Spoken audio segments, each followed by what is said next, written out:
Hi everyone. So today we are going to discuss section of part 1 section of technology and analytics types of data analytics എന്ന് പറയുന്ന ടോപ്പിക്കുമായിട്ട് ബന്ധപ്പെട്ടുള്ള questions ആണ്. ഇതിൽ കൂടുതലായിട്ട് നമ്മൾ regression analysis അല്ലെങ്കിൽ ഡേറ്റ അനലിറ്റിക്സിനായിട്ട് യൂസ് ചെയ്യുന്ന സ്റ്റാറ്റിസ്റ്റിക്കൽ മോഡൽസ് അതുമായിട്ട് ബന്ധപ്പെട്ട ക്വസ്റ്റ്യൻസ് ആയിരിക്കും കൂടുതൽ വർക്ക്ഔട്ട് ചെയ്യുന്നത്. അപ്പോൾ ടോട്ടൽ ഇതിനകത്തൊരു സെറ്റിൽ 56 ക്വസ്റ്റ്യൻസ് ഉണ്ട്. അതിൽ ഏറ്റവും പ്രാധാന്യമുള്ള ഇമ്പോർട്ടന്റ് ആയിട്ടുള്ള ക്വസ്റ്റ്യൻസ് ആയിരിക്കും നമ്മൾ വർക്ക്ഔട്ട് ചെയ്യാനായിട്ട് പോകുന്നത്. Okay, so don't waste time, let's get started. So നമുക്കിവിടെ കുറച്ച് ഡേറ്റ തന്നിട്ടുണ്ട്. It's a data for number of cars that was sold for each of the respective years. ഒരു കമ്പനി ഓരോ വർഷവും വിറ്റ കാറുകളുടെ എണ്ണമാണ് നമുക്ക് ഇവിടെ കൊടുത്തിരിക്കുന്നത്. ഇയർ 1 200, ഇയർ 2 350, 3 325, then 720, 910, 1200, 1900 അങ്ങനെ പോകുന്നു. ലാസ്റ്റ് 12th ഇയർ ആകുമ്പോൾ 4950 അവസാനിക്കുന്നത്. ഓക്കെ, അപ്പൊ നമ്മുടെ ചോദിച്ചിരിക്കുന്നത് the sales record indicates that the company's sales have exhibited dash pattern.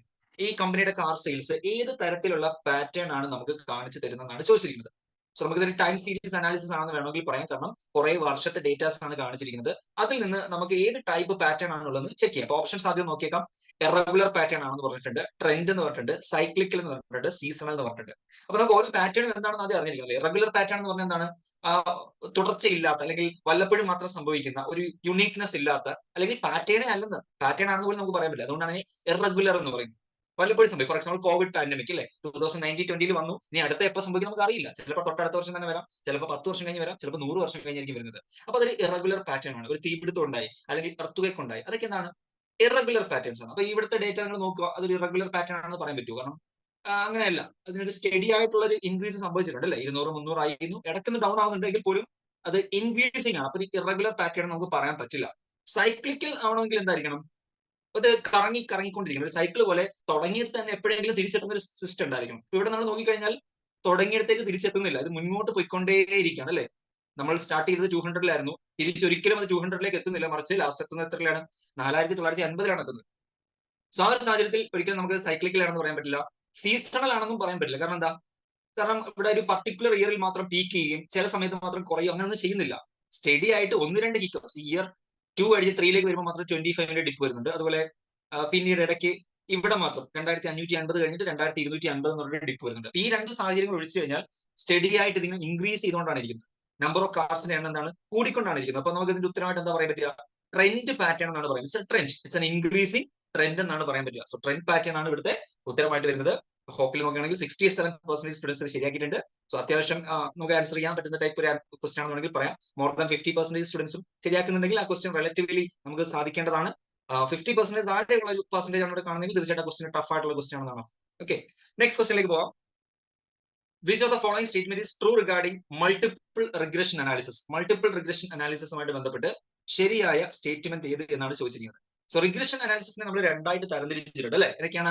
Simple linear regression അനാലിസിസും അതുപോലെ തന്നെ മൾട്ടിപ്പിൾ റിഗ്രഷൻ അനാലിസിസ്. സിമ്പിൾ അനാലിസിസിൽ നമ്മൾ എന്താ ചെയ്യുക? ഒരു ഇൻഡിപെൻഡന്റ് വേരിയബിൾ ആയിരിക്കും ഉണ്ടായിരിക്കുക. വൺ ഇൻഡിപെൻഡന്റ് വേരിയബിളിനെ മാത്രമേ അവിടെ നമ്മൾ ഇക്വേഷനിലേക്ക് കൊണ്ടുവരുന്നുള്ളൂ. എന്നാൽ നമ്മൾ മൾട്ടിപ്പിൾ ഇൻഡിപെൻഡന്റ് വേരിയബിൾസിനെ കൊണ്ടുവരികയാണെങ്കിൽ it becomes a multiple linear regression analysis. ഒരു എക്സാമ്പിൾ, റിയൽ ലൈഫ് എക്സാമ്പിൾ പറയുകയാണെങ്കിൽ സെയിൽസ് കൂടുന്നത് അഡ്വർടൈസ്മെന്റുമായിട്ടാണ് നമ്മൾ ടാലി ചെയ്ത് നോക്കുന്നതെങ്കിൽ, അതായത് അഡ്വർടൈസ്മെന്റ് പൈസ കൂടുന്നതനുസരിച്ച് സെയിൽസ് കൂടുന്നു എന്ന് അറിയണം. അവിടെ നമ്മൾ അഡ്വർടൈസ്മെന്റ് എന്ന് പറയുന്ന ഒരു സിംഗിൾ വേരിയബിളിനെ മാത്രമേ ഉപയോഗിക്കുന്നു. അതേസമയത്ത് സെയിൽസിനെ കണ്ടുപിടിക്കാനായിട്ട് നമ്മൾ അഡ്വർടൈസ്മെന്റ്, കോമ്പറ്റീറ്ററിന്റെ പ്രൊഡക്റ്റ് അല്ലെങ്കിൽ അവരുടെ പ്രൈസ്, മാർക്കറ്റ് എക്കോണമിയുടെ ഒരു അപ്പ് ആണോ ഡൗൺ ആണോ എന്നുള്ള കാര്യങ്ങൾ, കസ്റ്റമർ പ്രിഫറൻസ്, ഇങ്ങനെയുള്ള പല വേരിയബിൾസിനെ, ഇൻഡിപെൻഡന്റ് വേരിയബിൾസിനെ നമ്മൾ അക്കോമഡേറ്റ് ചെയ്യുകയാണെങ്കിൽ it becomes a multiple regression analysis. ഇനി നമുക്ക് ഓപ്ഷനിൽ കറക്റ്റ് ആയിട്ട് അതിനെ എക്സ്പ്ലെയിൻ ചെയ്തിരിക്കുന്നത് ഏതാണെന്ന് നോക്കാം. Multiple regression analysis requires a reasonable basis for assuming cause and effect relationship between independent variable and dependent variable. കുറച്ച് കൺഫ്യൂസിംഗ് ആയിട്ടുള്ള, എന്നാൽ പെട്ടെന്ന് വായിച്ചാൽ മനസ്സിലാവുന്ന തരത്തിലുള്ള കുറച്ച് ഓപ്ഷൻസ് ആണുള്ളത്. നമുക്ക് ശരി ഉത്തരം ഏതാണെന്ന് നോക്കാം. ഓപ്ഷൻ ഡി ആണ് കറക്റ്റ് ആയിട്ട് മൾട്ടിപ്പിൾ റിഗ്രഷൻ അനാലിസിസിനെ കറക്റ്റ് ആയിട്ട് എക്സ്പ്ലെയിൻ ചെയ്തിരിക്കുന്നത്. എന്താണ് ഇതിൽ പറഞ്ഞിരിക്കുന്നത് നോക്കുക. Multiple regression analysis requires a reasonable basis. അതിനൊരു റീസണബിൾ ബേസിസ് വേണം. എന്തിന്? For assuming a cause and effect relationship. എന്താണ് ഈ കോസ് ആൻഡ് എഫക്ട് റിലേഷൻഷിപ്പ്? ഒരു ഇൻഡിപെൻഡന്റ് വേരിയബിളിൽ എന്തെങ്കിലും ഒരു ചേഞ്ച് ഉണ്ടാവുമ്പോൾ അത് കാരണമായിരിക്കണം മറ്റേ ഡിപെൻഡന്റ് വേരിയബിൾ എന്താവുന്നത്? ചേഞ്ച് ആവുന്നത്. അഡ്വർടൈസ്മെന്റിൽ പൈസ കൂടിയത് കൊണ്ടാണ് സെയിൽസ് കൂടേണ്ടത്, കോമ്പറ്റീറ്ററിന്റെ പ്രൈസ് കൂടിയത് കൊണ്ടാണ് നമ്മുടെ പ്രൊഡക്റ്റിന്റെ കച്ചവടം കൂടിയത്. അതിനെയാണ് നമ്മൾ കോസ് ആൻഡ് എഫക്ട് റിലേഷൻഷിപ്പ് എന്ന് പറയുന്നത്. ഒരു കോസ് ഉണ്ടാവുന്നു, അതിന്റെ എഫക്ട് മറ്റേ വേരിയബിളിൽ ഉണ്ടാവുന്നു. സോ ഇൻഡിപെൻഡന്റ് വേരിയബിളും ഡിപെൻഡന്റ് വേരിയബിളും തമ്മിൽ തീർച്ചയായിട്ടും ആ ഒരു കോസ് ആൻഡ് എഫക്ട് റിലേഷൻഷിപ്പ് ഉണ്ടായിരിക്കണം. അത് മൾട്ടിപ്പിൾ ആണെങ്കിൽ ഉണ്ടായിരിക്കണം, സിമ്പിൾ ലീനിയർ റിഗ്രഷൻ ആണെങ്കിൽ ഉണ്ടായിരിക്കണം. അപ്പൊ ആ റിലേഷൻഷിപ്പ് ഇല്ലെങ്കിൽ പിന്നെ നമ്മൾ ആ കണ്ടെത്തുന്ന ഇക്വേഷനോ അത് കണ്ടെത്തുന്ന ഉത്തരത്തിനോ വാലിഡിറ്റി ഇല്ല. അപ്പൊ ഇവിടെ ഉത്തരം 52% ആൾക്കാരെ ശരിയാക്കിയിട്ടുള്ളൂ. കാരണം ബാക്കിയുള്ള ഓപ്ഷൻസ് ഒക്കെ കുറച്ച് കൺഫ്യൂസിംഗ് ആണ്. എന്താണ് അവർ ആക്ച്വലി ഉദ്ദേശിക്കുന്നത് മനസ്സിലാവാത്ത രീതിയിലുള്ള ഓപ്ഷൻസ് ആണ്. പക്ഷെ തെറ്റായ ഓപ്ഷൻസ് ആണ്. അത് ഇൻവാലിഡ് ആണ്. 3 ഓപ്ഷൻസ് തെറ്റാണ്. 4ാമത്തെ ഓപ്ഷനിലാണ് അത് തരക്കേടില്ലാത്ത രീതിയിൽ പറഞ്ഞിരിക്കുന്നത്. ഇതേ ഓപ്ഷൻ നമുക്ക് എവിടെയും പറയാം. തീർച്ചയായിട്ടും സിമ്പിൾ ലീനിയർ റിഗ്രഷന്റെ എക്സാമ്പിൾ ആയിട്ട് ചോദിച്ചാൽ ഇത് പറയാം. ഒറ്റ ഡിഫറൻസേ ഉള്ളൂ. ഇവിടെ വേരിയബിൾസ് എന്നുള്ളത് സിമ്പിൾ ലീനിയർ റിഗ്രഷൻ ആണെങ്കിൽ എന്തായിട്ട് മാറും? ഇൻഡിപെൻഡന്റ് വേരിയബിൾ ആയിട്ട് മാറും. അവിടെ നമ്മൾ ഒരു ഇൻഡിപെൻഡന്റ് വേരിയബിൾ എടുക്കുന്നുള്ളൂ. മൾട്ടിപ്പിൾ വരുന്ന സമയത്ത് ഇവിടെ ഇൻഡിപെൻഡന്റ് വേരിയബിൾസ് എന്ന് പറയും. ആ ഒരു ഡിഫറൻസ് മാത്രമേ ഉള്ളൂ. ഒരു സൈക്ലിക്കൽ പാറ്റേണിനെ ടൈം സീരീസിൽ നമ്മൾ സൈക്ലിക്കൽ പാറ്റേൺ കുറച്ച് മുമ്പ് ക്വസ്റ്റനിൽ പറഞ്ഞിരുന്നു. ഈ സൈക്ലിക്കൽ പാറ്റേണിനെ കറക്റ്റ് ആയിട്ട് ഡിഫൈൻ ചെയ്തിരിക്കുന്നത് എന്താണ്? സൈക്ലിക്കൽ പാറ്റേൺ ഒരു വർഷത്തിനുള്ളിലാണോ അതോ മോർ ദാൻ 1 ഇയർ ആണോ? നിങ്ങൾ ആലോചിച്ച് നോക്കിയേ. സീസണൽ പാറ്റേണുകളാണ് ഒരു വർഷത്തിനുള്ളിൽ വരുന്നത്. ഇപ്പൊ നമുക്ക് ഓണം എന്ന് പറഞ്ഞാൽ എല്ലാ വർഷവും ആ ഒരു ഓണം ഉണ്ടായിരിക്കും, ആ വർഷത്തിനുള്ളിൽ ഉണ്ടായിരിക്കും, അടുത്ത വർഷം ഉണ്ടായിരിക്കും. So it is within 1 year. അതേസമയം നിങ്ങൾ സൈക്ലിക്കൽ പാറ്റേൺ നോക്കുകയാണെങ്കിൽ ആ സൈക്കിൾ കറങ്ങി തുടങ്ങിയെടുത്ത് തിരിച്ചെത്തണമെങ്കിൽ ചിലപ്പോൾ 2 വർഷം എടുക്കും, ചിലപ്പോൾ 4 വർഷം എടുക്കും, ചിലപ്പോൾ 10 വർഷം എടുക്കും. It will take more than 1 year surely. അപ്പൊ നമ്മൾ സൈക്ലിക് പാറ്റേൺ എക്സാമ്പിൾ ആയിട്ട് പറയുകയാണെങ്കിൽ നമ്മൾ നോർമലി ബിസിനസ് സൈക്കിൾ ആണ് അതിന് പറയുന്നത്. ബിസിനസ് സൈക്കിൾ എന്ന് പറയുമ്പോൾ നമ്മളൊരു കമ്പനി സ്റ്റാർട്ട് ഓഫ് ചെയ്യുന്നു, അത് ഗ്രോത്ത് സ്റ്റേജിൽ എത്തുന്നു, പിന്നീട് അത് പീക്ക് സ്റ്റേജിൽ എത്തുന്നു, പിന്നീട് അവിടുന്ന് റിസഷൻ സ്റ്റാർട്ട് ചെയ്യുന്നു, വീണ്ടും കമ്പനി ഗ്രോത്ത് സ്റ്റേജിലേക്ക് പോകുന്നു. അപ്പൊ ഈ ഒരു സൈക്കിൾ നടക്കണമെങ്കിൽ it will take more than a year. തീർച്ചയായിട്ടും ഒരു വർഷത്തിൽ കൂടുതൽ ഉണ്ടാവും. സോ ഇവിടുത്തെ ഓപ്ഷൻ ഏതാണ് നമുക്ക് നോക്കാം. ശരി ഉത്തരം മോർ ദാൻ എ ഇയർ പറയുന്ന ഓപ്ഷൻ ഏതാണ്? Option C, fluctuation that last for a period greater than 1 year. ഒരു വർഷത്തിൽ കൂടുതലായിരിക്കും അതിന്റെ ഒരു കാലാവധി എന്ന് പറയുന്നത്. അപ്പോൾ ലെസ് ദാൻ 1 ഇയർ ആണെന്നെങ്കിൽ അതിനൊരു എന്തായിരിക്കും? സീസണാലിറ്റി ആയിരിക്കും ലെസ് ദാൻ 1 ഇയർ എന്ന് പറയുന്നത്. Okay. Equation of simple linear regression line is y is equal to a plus bx. നമുക്കറിയാമല്ലോ equation y is equal to a plus bx ആണ്. y എന്ന് പറഞ്ഞാൽ എന്താണെന്ന് അറിയാം? a ഫിക്സഡ് കോസ്റ്റ് ആണെന്ന് അറിയാം, b വേരിയബിൾ കോസ്റ്റന്റ് ആണ് അല്ലെങ്കിൽ വേരിയബിൾ കോസ്റ്റ് എന്ന് ഓർത്തിരുന്നാൽ മതി, x ആണ് ഇൻഡിപെൻഡന്റ് വേരിയബിൾ. ഇവിടെ b എന്തിനെ റെപ്രസെന്റ് ചെയ്യുന്നു എന്നാണ് ചോദ്യം. y ഡിപെൻഡന്റ് വേരിയബിൾ ആണ്, a ഫിക്സഡ് കോസ്റ്റ് ആണ്, b വേരിയബിൾ കോസ്റ്റ് ആണ്, x ഇൻഡിപെൻഡന്റ് വേരിയബിൾ ആണ്. ചോദ്യം b എന്തിനെ റെപ്രസെന്റ് ചെയ്യുന്നതാണ്? B is the variable quotient. നമ്മുടെ ഉത്തരം ഏതാണ്? വേരിയബിൾ കോഷ്യന്റ് എന്നുള്ളതാണ് ഉത്തരം. ചോദ്യം correlation coefficient that indicates the weakest linear association between two variables. രണ്ട് വേരിയബിൾസ് എക്സും വൈയും തമ്മിലുള്ള ആ ഒരു റിലേഷൻഷിപ്പിൽ ഏറ്റവും വീക്കസ്റ്റ് റിലേഷൻഷിപ്പ് ഏതിനാണുള്ളതെന്നാണ് ചോദിച്ചിരിക്കുന്നത്. നമുക്കറിയാം കോറിലേഷൻ കോഎഫിഷ്യന്റ് വാല്യൂ എന്ന് പറയുന്നത് -1 മുതൽ +1 വരെയാണ്. -1 നും +1 നും ഇടയ്ക്കാണ് അതിന്റെ വാല്യൂ വരിക. അപ്പൊ ഇവിടെ 0 ആണ് ഒരു തരത്തിലുള്ള കോറിലേഷനും ഇല്ലാത്ത വാല്യൂ. -1 നും +1 നും ഇടയ്ക്കുള്ള വാല്യൂ എന്താണ്? 0. സോ 0യ്ക്ക് അടുത്ത് ചേർന്ന് നിൽക്കുന്നവരായിരിക്കും വീക്കസ്റ്റ് ലിങ്ക്. സോ നിങ്ങളുടെ വീക്ക് ചോദിക്കുകയാണെങ്കിൽ നിങ്ങൾ ശ്രദ്ധിക്കേണ്ടത് ഏത് സംഖ്യയാണ് 0യോട് ഏറ്റവും അടുത്ത് നിൽക്കുന്നതാണ്. കാരണം 0 എന്ന് പറഞ്ഞാൽ നോ കോറിലേഷൻ ആണ്. എക്സും വൈയും തമ്മിൽ ഒരു തരത്തിലുള്ള ബന്ധവും ഇല്ല. എക്സ് കൂടിയാലും വൈ കൂടിയാലും പരസ്പരം ബാധിക്കുന്നില്ല എന്നുള്ളതാണ് 0 കൊണ്ട് ഉദ്ദേശിക്കുന്നത്. സോ വീക്കസ്റ്റ് ലിങ്ക് ചോദിക്കുമ്പോൾ, വീക്കസ്റ്റ് ലീനിയർ റിഗ്രഷൻ അസോസിയേഷൻ ചോദിക്കുമ്പോൾ which ever the number that is closest to 0 അതിനെ നമുക്ക് എന്തായിട്ട് കൺസിഡർ ചെയ്യാം? വീക്കസ്റ്റ് റിഗ്രഷൻ എന്ന് പറയാം. അപ്പൊ ഇവിടെ ഓപ്ഷൻ തന്നിരിക്കുന്നത് -11, 0.12, 0.35, 0.73. ഏതാണ് ഏറ്റവും കുറഞ്ഞ വാല്യൂ ഇവിടെ? തീർച്ചയായിട്ടും -0.11 ആണ് അല്ലെ. അതിനേക്കാൾ തൊട്ട് മുകളിൽ ഒരു പോയിന്റിന്റെ വ്യത്യാസത്തിൽ +1 ഉണ്ട്. അപ്പൊ ഇവിടെ മൈനസ് ആണോ പ്ലസ് ആണോ എന്നുള്ളതിന് പ്രത്യേകതയൊന്നുമില്ല. കാരണം നമുക്കറിയാം -1 മുതൽ +1 വരെ അതിന്റെ വാല്യൂ ഉണ്ട്. അപ്പൊ അതിൽ ഏറ്റവും കുറഞ്ഞ് നമ്മൾ നോക്കുമ്പോൾ തീർച്ചയായിട്ടും ഏതാണ്? 0യോട് ഏറ്റവും ചേർന്ന് നിൽക്കുന്ന ഏതാണ്? -0.11 ആണ്. അതുകൊണ്ട് തന്നെ വീക്കസ്റ്റ് ലീനിയർ അസോസിയേഷൻ 0.11 ആണ്. ഇനി അത് +11 ആയിരുന്നെങ്കിലും അത് തന്നെയായിരിക്കും ഉത്തരം. കാരണം അതിനേക്കാൾ കൂടിയതാണ് ബാക്കിയെല്ലാം. 12 ആണെങ്കിലും 35 ആണെങ്കിലും 73 ആണെങ്കിലും. ഇനി നിങ്ങളുടെ സ്ട്രോങ്സ്റ്റ് ലീനിയർ അസോസിയേഷൻ ആണ് ചോദിച്ചിരുന്നെങ്കിൽ നിങ്ങൾ ഏത് കൊടുത്തേനെ? സ്ട്രോങ്സ്റ്റ് ലീനിയർ അസോസിയേഷൻ ആണെങ്കിൽ 0.73 ആണ് ഏറ്റവും അധികം നിയറസ്റ്റ് ടു 1 എന്നുള്ള കാറ്റഗറിയിൽ നിൽക്കുന്നത്. ഏത് 1? -1 ആവോ +1 ആവോ? നമുക്ക് രണ്ടും കൺസിഡർ ചെയ്യാം. ഒന്നുകിൽ നമ്മൾ -1ന്റെ അടുത്തേക്കാണെങ്കിൽ പെർഫെക്റ്റ് നെഗറ്റീവ് കോറിലേഷൻ ആണ്, +1 ആണെങ്കിൽ പെർഫെക്റ്റ് പോസിറ്റീവ് കോറിലേഷൻ ആണ്. അപ്പൊ ഇവിടെ -1നോട് അടുത്ത് ചേർന്ന് നിൽക്കുന്നതാണെങ്കിൽ പോലും അത് തീർച്ചയായിട്ടും ഹയസ്റ്റ് ലീനിയർ റിഗ്രഷൻ പ്രകടിപ്പിക്കുന്നുണ്ട്. സോ ഹയസ്റ്റ് ആണ് ചോദിച്ചെങ്കിൽ ഉത്തരം -0.73 ആണ്. നിലവിൽ ഇവിടുത്തെ ചോദ്യം വീക്കസ്റ്റ് ആയിരുന്നു. So answer is 0.11. Next question. When the relationship between independent and dependent variable in a regression analysis is such that when x increases, y decreases. x കൂടുമ്പോൾ എന്ത് സംഭവിക്കും? y കുറയും. അപ്പൊ തന്നെ നിങ്ങൾ ആലോചിക്കുക, എന്ത് റിലേഷൻ ആണ്? നെഗറ്റീവ് ആണോ പോസിറ്റീവ് ആണോ? x കൂടുമ്പോൾ y ഡിക്രീസ് ചെയ്യുമെങ്കിൽ അത് നെഗറ്റീവ് ആണ്. സോ ഓട്ടോമാറ്റിക്കലി നിങ്ങൾക്ക് ഇവിടെ രണ്ട് ഓപ്ഷൻസ് കട്ട് ചെയ്യാം. 3ഉം 4ഉം വരത്തില്ല. നെഗറ്റീവ് ആണ്, പോസിറ്റീവ് അല്ല വരുന്നത് അതിന്. ഇനി ബൈ ദ സെയിം പ്രപ്പോർഷൻ എന്ന് പറയുന്നുണ്ട്. അതായത് എക്സ് 10 കൂടിയാൽ വൈ 10 കുറയും, എക്സ് 20 കൂടിയാൽ വൈ 20 കുറയും, എക്സ് 50% കൂടിയാൽ വൈ 50% കുറയും. സെയിം പ്രപ്പോർഷനിലാണ് ഈ ഡിക്രീസും ഇൻക്രീസും ഒക്കെ നടക്കുന്നത്. അതിനർത്ഥം പെർഫെക്റ്റ് നെഗറ്റീവ് ആണ്. ഇവിടെ കുറയാണെന്ന് ഓൾറെഡി നമ്മൾ പറഞ്ഞു. സോ നെഗറ്റീവ് ആണെന്ന് പറഞ്ഞു, പെർഫെക്റ്റ് പ്രപ്പോർഷൻ ആണ്. സോ പെർഫെക്റ്റ് നെഗറ്റീവ് ആണ്. അപ്പൊ ഇവിടെ രണ്ട് ഓപ്ഷനിലും കോറിലേഷൻ നെഗറ്റീവ് ആണെന്നുള്ളത് അറിയാം, പെർഫെക്റ്റ് ആണ്, -1 ആണെന്ന് മനസ്സിലായി. റിഗ്രഷൻ ലൈൻ ഡൗൺവേർഡ് ആണോ അപ്വേർഡ് ആണോ എന്ന് മാത്രം ഇനി കണ്ടുപിടിച്ചാൽ മതി. അപ്പൊ അവിടെ ഓർക്കേണ്ട കാര്യം എന്താ? റിഗ്രഷൻ ലൈൻ എന്ന് പറഞ്ഞു കഴിഞ്ഞാൽ നമ്മൾ ഈ റിഗ്രഷൻ ഇക്വേഷനെയും വാല്യൂസിനെയും ഒരു ചാർട്ടായിട്ട് പ്രിപ്പയർ ചെയ്യുകയാണെങ്കിൽ അവിടെ ഒന്നുകിൽ അപ്വേർഡ് ലൈൻ ഉണ്ടായിരിക്കും അല്ലെങ്കിൽ ഡൗൺവേർഡ് ലൈൻ ഉണ്ടായിരിക്കും. അപ്പൊ ഇവിടെ നെഗറ്റീവ് ആണെങ്കിൽ തീർച്ചയായിട്ടും അത് എന്തായിരിക്കും? ഡൗൺവേർഡ് ലൈൻ ആയിരിക്കും. പോസിറ്റീവ് റിലേഷൻ ആണെങ്കിൽ തീർച്ചയായിട്ടും എന്തായിരിക്കും? അപ്വേർഡ് ലൈൻ ആയിരിക്കും. അപ്പൊ ഇവിടെ കോറിലേഷൻ നെഗറ്റീവ് ആണ്, അത് പെർഫെക്റ്റ് നെഗറ്റീവ് ആണ്. പെർഫെക്റ്റ് നെഗറ്റീവ് ആണെങ്കിൽ വി കോൾ ഇറ്റ് as -1 അല്ലെ? വാല്യൂ എന്തായിരിക്കും? -1 ആയിരിക്കും. സോ റിഗ്രഷൻ ലൈൻ എന്തായിരിക്കും? നെഗറ്റീവ് ആയതുകൊണ്ട് തന്നെ ഡൗൺവേർഡ് ലൈൻ ആയിരിക്കും. പോസിറ്റീവ് ആയിരുന്നുവെങ്കിൽ അപ്വേർഡ് ലൈൻ ആയിരിക്കും. Okay, so option A is the right answer here. Option A അല്ല, ഒന്നാമത്തെ സാധനമാണ് റൈറ്റ്. അത് ഓപ്ഷൻ ഡിയിലാണ് കൊടുത്തിരിക്കുന്നത് ഫസ്റ്റ് എന്നുള്ളത്. ഓക്കെ, 69 സ്റ്റുഡൻസ് ശരിയാക്കിയ ഉത്തരമാണ്. Next question, coefficient of correlation of a regression analysis is dash. എന്താണ് കോഎഫിഷ്യന്റ് ഓഫ് കോറിലേഷൻ? നമ്മൾ അതിനെ R എന്നാണ് ഡിനോട്ട് ചെയ്യുന്നത് അല്ലെ? -1ഉം +1ഉം നമ്മളിപ്പോ പറഞ്ഞു, അതിനെ നമ്മൾ വാല്യൂ ആയിട്ട് ക്രിയേറ്റ് ചെയ്യുന്ന R എന്നുള്ള വാല്യൂലാണ്. കോഎഫിഷ്യന്റ് ഓഫ് ഡിറ്റർമിനേഷന്റെ വാല്യൂ എന്താണ്? നമ്മൾ R² എന്നാണ് പറയുന്നത്. കോഎഫിഷ്യന്റ് ഓഫ് കോറിലേഷൻ ആറും കോഎഫിഷ്യന്റ് ഓഫ് ഡിറ്റർമിനേഷൻ R²ആണ്. അപ്പൊ ഇനി നിങ്ങൾ ഓപ്ഷൻസ് ഒന്ന് നോക്കിയേ, ഇവിടെ ഏതാണ് കറക്റ്റ് ആയിട്ട് നിർവചിച്ചിട്ടുള്ളത്? Coefficient of correlation of a regression analysis is the square ആണോ? സ്ക്വയർ അല്ല. സ്ക്വയർ ആകുമ്പോൾ കോഎഫിഷ്യന്റ് ഓഫ് ഡിറ്റർമിനേഷൻ ആവുകയാണ് ചെയ്യുന്നത്. കോഎഫിഷ്യന്റ് ഓഫ് ഡിറ്റർമിനേഷന്റെ വാല്യൂ ആണ് R². So coefficient of determination R² ആണെങ്കിൽ കോഎഫിഷ്യന്റ് ഓഫ് കോറിലേഷൻ എന്തായിരിക്കും? R² റൂട്ട് ആയിരിക്കും. ചിന്തിച്ച് നോക്കുക. കോഎഫിഷ്യന്റ് ഓഫ് ഡിറ്റർമിനേഷൻ ഞാൻ എന്നെ ചുരുക്കി, നിങ്ങൾക്ക് എപ്പോഴും തിരിഞ്ഞു പോയിരിക്കാൻ CD എന്നും CC എന്നും പറയാം. ഓക്കെ, CD സ്ക്വയർ റൂട്ട് ആയിരിക്കും CC. Relation correlation coefficient of correlation എന്തായിരിക്കും? CD സ്ക്വയർ റൂട്ട് ആയിരിക്കും.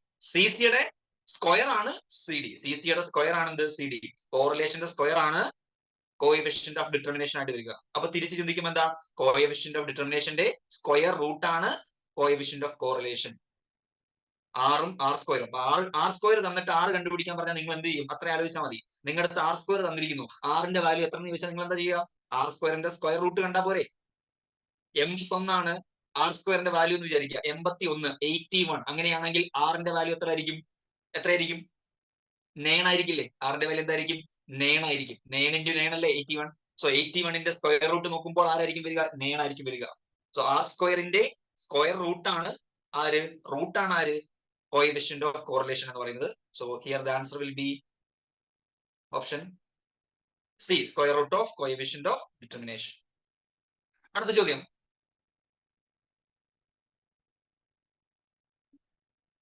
which of the following statement is accurate with the respective correlation coefficient of a simple regression analysis? ഒരു simple regression analysis വെച്ച് compare ചെയ്യുന്ന സമയത്ത് അതിന്റെ coefficient correlation അതുമായിട്ട് CC നമ്മൾ കുറച്ചും കൂടെ പറഞ്ഞതേ ഉള്ളൂ, അതിനെ കറക്റ്റ് ആയിട്ട് നിർവചിക്കുന്നത് ഏത് എന്നാണ് ചോദിച്ചിരിക്കുന്നത്. ആക്യുറേറ്റ് ആയിട്ട് നിർവചിക്കുന്നത് ഏത്? ഓരോ ഓപ്ഷൻസ് ആയിട്ട് നിങ്ങൾ വായിച്ചു നോക്കിയാലും, I will give you time. നിങ്ങൾ വായിച്ചു നോക്കോളൂ ഏതൊക്കെ ഓപ്ഷൻ ഉണ്ട് എന്നുള്ളത്.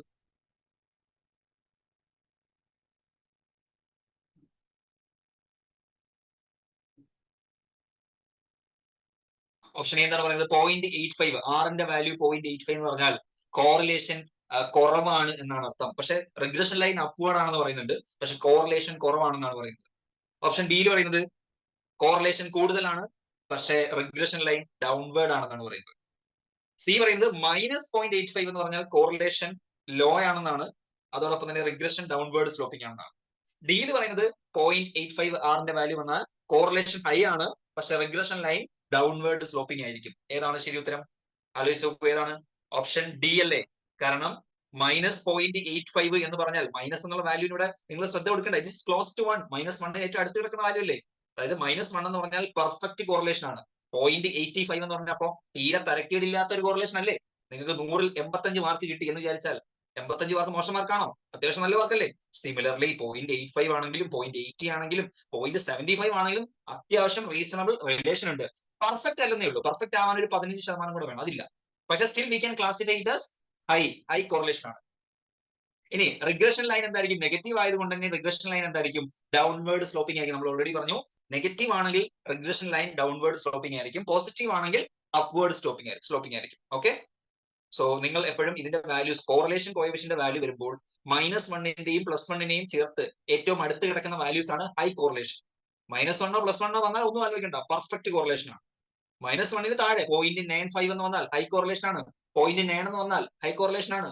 സീറോയുടെ അടുത്തേക്ക് പോകുമ്പോഴാണ് കോറിലേഷൻ എന്ത് ചെയ്യുന്നത്, കുറയുന്നത്. സോ സീറോയ്ക്ക് വീക്കസ്റ്റ് ലിങ്ക് ചോദിക്കുമ്പോൾ നിങ്ങൾ സീറോനെ കൺസിഡർ ചെയ്യണം. ഹയസ്റ്റ് ലിങ്ക് ചോദിക്കുമ്പോൾ -1നോ +1നോ ഏറ്റവും അടുത്ത് കിടക്കുന്ന വാല്യൂസ് കൺസിഡർ ചെയ്യാം.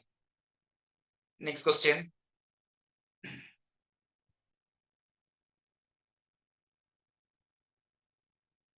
കോറിലേഷൻ കോഎഫിഷ്യന്റ് R എക്സും വൈയും തമ്മിലുള്ള റിലേഷനെ സൂചിപ്പിക്കുന്നു എന്നാണ് പറഞ്ഞിരിക്കുന്നത്. ആൻഡ് ഇവിടെ അത് കാൽക്കുലേറ്റ് ചെയ്തിരിക്കുന്നത് ആറിന്റെ വാല്യൂ എന്താണ്, കോഎഫിഷ്യന്റ് ഓഫ് കോറിലേഷന്റെ വാല്യൂ 0.6 ആണ്. അങ്ങനെയാണെങ്കിൽ what proportion of variation in dependent variable എന്നാണ് ചോദിച്ചിരിക്കുന്നത്. എന്താണ് ഈ proportion of variation in dependent variable? ഈ proportion of variation in dependent വേരിയബിളിനെയാണ് നമ്മൾ കോഎഫിഷ്യന്റ് ഓഫ് ഡിറ്റർമിനേഷൻ എന്ന് പറയുന്നത്. സോ ടെക്നിക്കലി അവരിവിടെ ചോദിച്ചിരിക്കുന്നത് എത്രയാണ് ഈ ഒരു വേരിയബിളിന്റെ കോഎഫിഷ്യന്റ് ഓഫ് ഡിറ്റർമിനേഷൻ അഥവാ CD, അല്ലെങ്കിൽ നമുക്ക് അതിനെ R² എന്ന് വിളിക്കാം. ആറിന്റെ വാല്യൂ തന്നിട്ടുണ്ട്. R² വാല്യൂ എത്രയാണെന്നാ ചോദിച്ചിരിക്കുന്നത്. R² വാല്യൂ 6.6 ആണെങ്കിൽ R² വാല്യൂ എത്ര ആയിരിക്കും മക്കളെ? ആലോചിച്ച് പറ. 6 അല്ലെ, 0.6 എത്ര വരും? 6 36 അല്ലെ, 36% അല്ലേ വരേണ്ടത്. ആറിന്റെ വാല്യൂ 6 ആണെങ്കിൽ 0.6 ആയിക്കോട്ടെ, ബട്ട് സ്റ്റിൽ സ്ക്വയർ എടുക്കുമ്പോൾ എത്ര വരിക? 36% ആണ് വരിക. ഇവിടെ നിങ്ങൾ ശ്രദ്ധിക്കേണ്ട കാര്യം എന്താ, ഇവിടെ കോഎഫിഷ്യന്റ് ഓഫ് ഡിറ്റർമിനേഷൻ എന്ന വാക്കല്ല തന്നിരിക്കുന്നത്, പകരം അത് ചോദിച്ചിരിക്കുന്നത് എങ്ങനെയാ?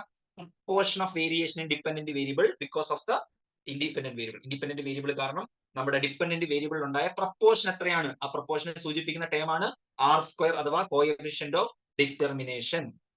സോ ആ ഒരു ടേം ഓർത്തിരിക്കുക. CD എന്ന് ചോദിക്കുന്നതിന് പകരം ഈ ഒരു വാക്ക് ചിലപ്പോൾ ക്വസ്റ്റിന് വരും. അപ്പൊ നമ്മൾ കൺഫ്യൂസ്ഡ് ആവരുത്. 6 തന്നിട്ടുണ്ട്, R² എത്രയായിരിക്കും? 6 × 6 36. അടുത്ത question. Which of the following would not be a type of pattern of a time series analysis? Time series അനാലിസിന്റെ ഒരു പാറ്റേൺ അല്ലാത്തത് ഇത്. നമ്മൾ പറഞ്ഞിട്ടുണ്ട്, സീസണാലിറ്റി പറഞ്ഞു, സൈക്ലിക്കാലിറ്റി പറഞ്ഞു, ട്രെൻഡ് പറഞ്ഞു, കൂട്ടത്തിൽ ചേരാത്തതാരാ? ബേസിക് അല്ലെ? അങ്ങനെ ഒരു സാധനം ഉണ്ടോ? നമ്മൾ പഠിച്ചിട്ടുണ്ടോ? ഇല്ല. സോ ബേസിക് എന്ന് പറയുന്ന ഒരു പാറ്റേൺ നമ്മുടെ ടൈം സീരീസ് അനാലിസിസ് ഇല്ല. ഏതൊക്കെയുള്ളത്? സീസണാലിറ്റി ഉണ്ട്, സൈക്ലിക്കാലിറ്റി ഉണ്ട്, ട്രെൻഡ് പാറ്റേൺ ഉണ്ട്, പിന്നെ എന്താണ്? ഇറഗുലർ പാറ്റേൺ ആണ്. ഇറഗുലർ പാറ്റേൺ 92% ആൾക്കാർ ശരിയാക്കി. ഈസി ചോദ്യമാണത്. അടുത്ത ചോദ്യത്തിലേക്ക് പോവാം. Correlation is a term frequently used in conjunction with the regression analysis and is measured by the value R. The best explanation of the value R is that R ന്റെ വാല്യൂന്റെ ഒരു correct ആയിട്ടുള്ള explanation എന്താണ് എന്നാണ് ചോദിച്ചിരിക്കുന്നത്. What is the relation അല്ലെങ്കിൽ best explanation of R? R is a measure of relationship between two variables. രണ്ട് variables തമ്മിലുള്ള റിലേഷൻഷിപ്പിനെ സൂചിപ്പിക്കുന്ന ഒരു മെഷർമെന്റ് ആണ് എന്ന് പറയുന്നത് R എന്ന് പറയുന്നത്, അല്ലെ? എക്സും വൈയും എന്ന് പറയുന്ന രണ്ട് വേരിയബിൾസ്. ആ രണ്ട് വേരിയബിൾസ് തമ്മിലുള്ള റിലേഷൻഷിപ്പിനെയാണ് നമ്മൾ R എന്ന വാക്കുകൊണ്ട്, അല്ലെങ്കിൽ ആ ഒരു സിമ്പിൾ കൊണ്ട്, അല്ലെങ്കിൽ കോഎഫിഷ്യന്റ് ഓഫ് കോറിലേഷൻ എന്ന വാക്കുകൊണ്ട് ഉദ്ദേശിക്കുന്നത്. Option D, it is a measure of the relative relationship between two variables. Easy ചോദ്യമായിരുന്നു. Next. A time series analysis used in modeling can be classified as which of the following types of data analytics? നമുക്ക് time series analysis ഉപയോഗിച്ച് ചെയ്യാൻ പറ്റുന്ന data അനലിറ്റിക്സുകൾ ഏതൊക്കെ? നമ്മൾ types of data analytics പഠിച്ചിട്ടുണ്ട്. Descriptive, diagnostic, predictive and prescriptive, അല്ലെ? Descriptive എന്ന് പറഞ്ഞാൽ എന്താ? വാട്ട് ഹാപ്പൻഡ്, എന്ത് സംഭവിച്ചു എന്ന് നമുക്ക് വ്യക്തമായിട്ട് പറഞ്ഞു തരുന്ന ഒരു അനലിറ്റിക്സ് ആണ് ഡിസ്ക്രിപ്റ്റീവ് അനലിറ്റിക്സ്. എന്തുകൊണ്ട് സംഭവിച്ചു എന്ന്, വൈ ഹാപ്പൻഡ് എന്ന് പറഞ്ഞു തരുന്നതാണ് ഡയഗ്നോസ്റ്റിക്. എന്താണ് സംഭവിക്കാൻ പോകുന്നത് എന്ന് പറഞ്ഞു തരുന്നതാണ് പ്രഡിക്റ്റീവ്. എന്താണ് ആക്ച്വലി സംഭവിക്കേണ്ടത് എന്ന് പറഞ്ഞിരുന്നതാണ് പ്രിസ്ക്രിപ്റ്റീവ്. ഇതിൽ ടൈം സീരീസ് അനാലിസിസ് ഈ ഡേറ്റ നമ്മൾ ഉപയോഗിക്കുന്ന സമയത്ത് നമുക്ക് അതിൽ പോസിബിൾ ആയിട്ടുള്ള രണ്ട് ടൈപ്സ് ഓഫ് ഡേറ്റ അനലിറ്റിക്സ് എന്ന് പറയുന്നത്, ഒന്ന് ഡിസ്ക്രിപ്റ്റീവ് ആണ്. മുൻകാലങ്ങളിൽ എന്ത് സംഭവിച്ചു? നമ്മുടെ ഈ ഒരു വീഡിയോയുടെ ഫസ്റ്റ് ക്വസ്റ്റ്യൻ എന്തായിരുന്നു? കാറിന്റെ വിൽപ്പന കൂടിയ കണക്കാണ് നമ്മൾ കണ്ടല്ലേ? ഓരോ വർഷവും കാറിന്റെ എണ്ണം കൂടി. അപ്പൊ പാസ്റ്റിൽ എന്ത് സംഭവിച്ചു എന്ന് ഡിസ്ക്രിപ്റ്റീവ് ആയിട്ട് കണ്ടെത്താൻ ആർക്ക് സാധിക്കും? നമ്മുടെ ടൈം സീരീസ് അനാലിസിസിൽ കണ്ടെത്താൻ ചെയ്യാൻ പറ്റും. പിന്നെ അവർക്ക് ചെയ്യാൻ സാധിക്കുന്നത് പ്രഡിക്ഷൻ ആണ്. അടുത്ത വർഷം എന്ത് സംഭവിക്കും, അല്ലെങ്കിൽ അതിന്റെ അടുത്ത വർഷം എന്ത് സംഭവിക്കും, 5 വർഷത്തിനുള്ളിൽ എന്ത് സംഭവിക്കും, അങ്ങനെ പ്രഡിക്ഷൻസ് നടത്താനും സാധിക്കും. അപ്പൊ ആ ഒരു സെനാരിയോയിൽ നമുക്ക് ഇവിടെ പോസിബിൾ ആയിട്ടുള്ളത് ഒന്ന് ഡിസ്ക്രിപ്റ്റീവ്, മറ്റൊന്ന് പ്രഡിക്റ്റീവ്. ഈ രണ്ട് കാര്യങ്ങളാണ് ടൈം സീരീസ് അനാലിസിസ് മോഡലിംഗ് കൊണ്ട് നമുക്ക് സാധ്യമാകുന്നത്. ഓപ്ഷൻ 1ഉം 3 വരുന്ന ഓപ്ഷൻ ഏതാണ്? ഓപ്ഷൻ എ തന്നെയാണ്. Option A is the right answer. Yes, option A is the right answer. ഇപ്പൊ ഓർത്തിരിക്കുക, ടൈം സീരീസ് അനാലിസിസിന്റെ മോഡലിംഗ് കൊണ്ട് നമുക്ക്, അല്ലെങ്കിൽ അതിൽ ഉപയോഗിക്കാൻ പറ്റുന്ന രണ്ട് ഡേറ്റ അനലിറ്റിക്സ് രീതി എന്ന് പറയുന്നത് ഒന്ന് ഡിസ്ക്രിപ്റ്റീവ് ഡേറ്റ അനലിറ്റിക്സ്, മറ്റൊന്ന് പ്രഡിക്റ്റീവ് ഡേറ്റ അനലിറ്റിക്സും. ക്വസ്റ്റ്യൻ കുറച്ച് വലുതാണ്, പക്ഷെ ഉത്തരം വളരെ ചിലപ്പോൾ ചെറുതായിരിക്കും. നിങ്ങൾക്ക് നോക്കാം. ഓട്ടോമേറ്റ് കമ്പനി ഒരു ഓട്ടോമൊബൈൽ റിപ്ലേസ്മെന്റ് പാർട്ട് ഡീലറാണ്. അദ്ദേഹം ഒരു വലിയ മെട്രോപൊളിറ്റൻ കമ്മ്യൂണിറ്റിയിലെ വലിയൊരു ഓട്ടോമൊബൈൽ നമ്മുടെ കാർ കമ്പനികളുടെയൊക്കെ പാർട്സ് ഡീലറാണ്. അവരുടെ സെയിൽസ് ഫോർകാസ്റ്റ് വരാൻ പോകുന്ന ഒരു വർഷത്തേക്ക് പ്ലാൻ ചെയ്യുകയാണ്. Data regarding the both automobiles and industry sales of replacement part as well as both used and new automobile sales in the community for the last 10 years have been accumulated. അപ്പൊ അവർ ഈ sales forecast ചെയ്യാൻ വേണ്ടി നമ്മുടെ ഈ പറഞ്ഞ കമ്പനിയുടെ data നോക്കുന്നുണ്ട്, ഇൻഡസ്ട്രിയിൽ നടക്കുന്ന സെയിൽസിന്റെ ഡേറ്റ എടുക്കുന്നുണ്ട്, പുതിയ കമ്പനികളുടെ സെയിൽസിന്റെ ഡേറ്റ എടുക്കുന്നുണ്ട്.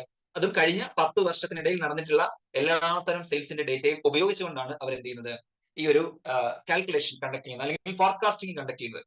A Photomate wants to determine if its sales of replacement parts are patterned after the industry sales.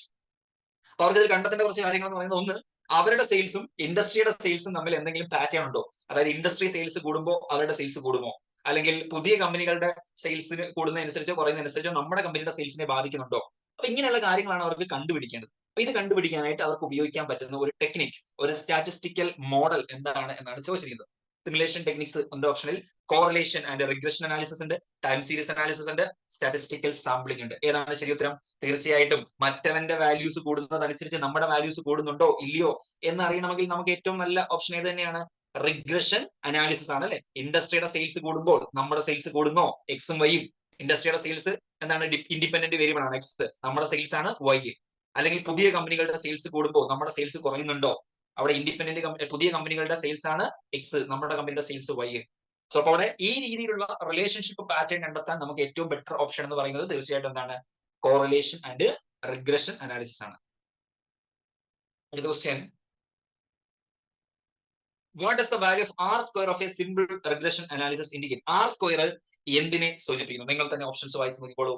R square എന്തിനെ സൂചിപ്പിക്കുന്നു? ഞാൻ പറയുന്നില്ല, നിങ്ങൾ ഓപ്ഷൻ വായിച്ചിട്ട് ആർ സ്ക്വയർ നമ്മൾ ഒരുപാട് വട്ടം പറഞ്ഞതാണ്, പല ചോദ്യത്തിനും ഓൾറെഡി ഡിസ്കസ് ചെയ്താണ്.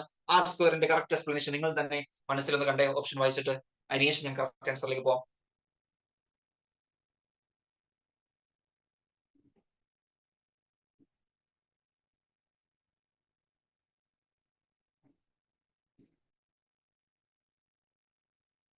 ഒന്നാമത്തെ കാര്യം നിങ്ങൾ മനസ്സിലാക്കേണ്ട, ആർ സ്ക്വയറിന്റെ വാല്യൂ ഒരിക്കലും നെഗറ്റീവിലേക്ക് പോയില്ല, അല്ലെ? 0യ്ക്കും 1നും ഇടയിലായിരിക്കും ആർ സ്ക്വയറിന്റെ വാല്യൂ. കോഎഫിഷ്യന്റ് ഓഫ് കോറിലേഷനെയാണ് നമ്മൾ -1 to +1 എന്ന് പറയുന്നത്. അവിടെ മാത്രമേ നെഗറ്റീവ് വരുള്ളൂ.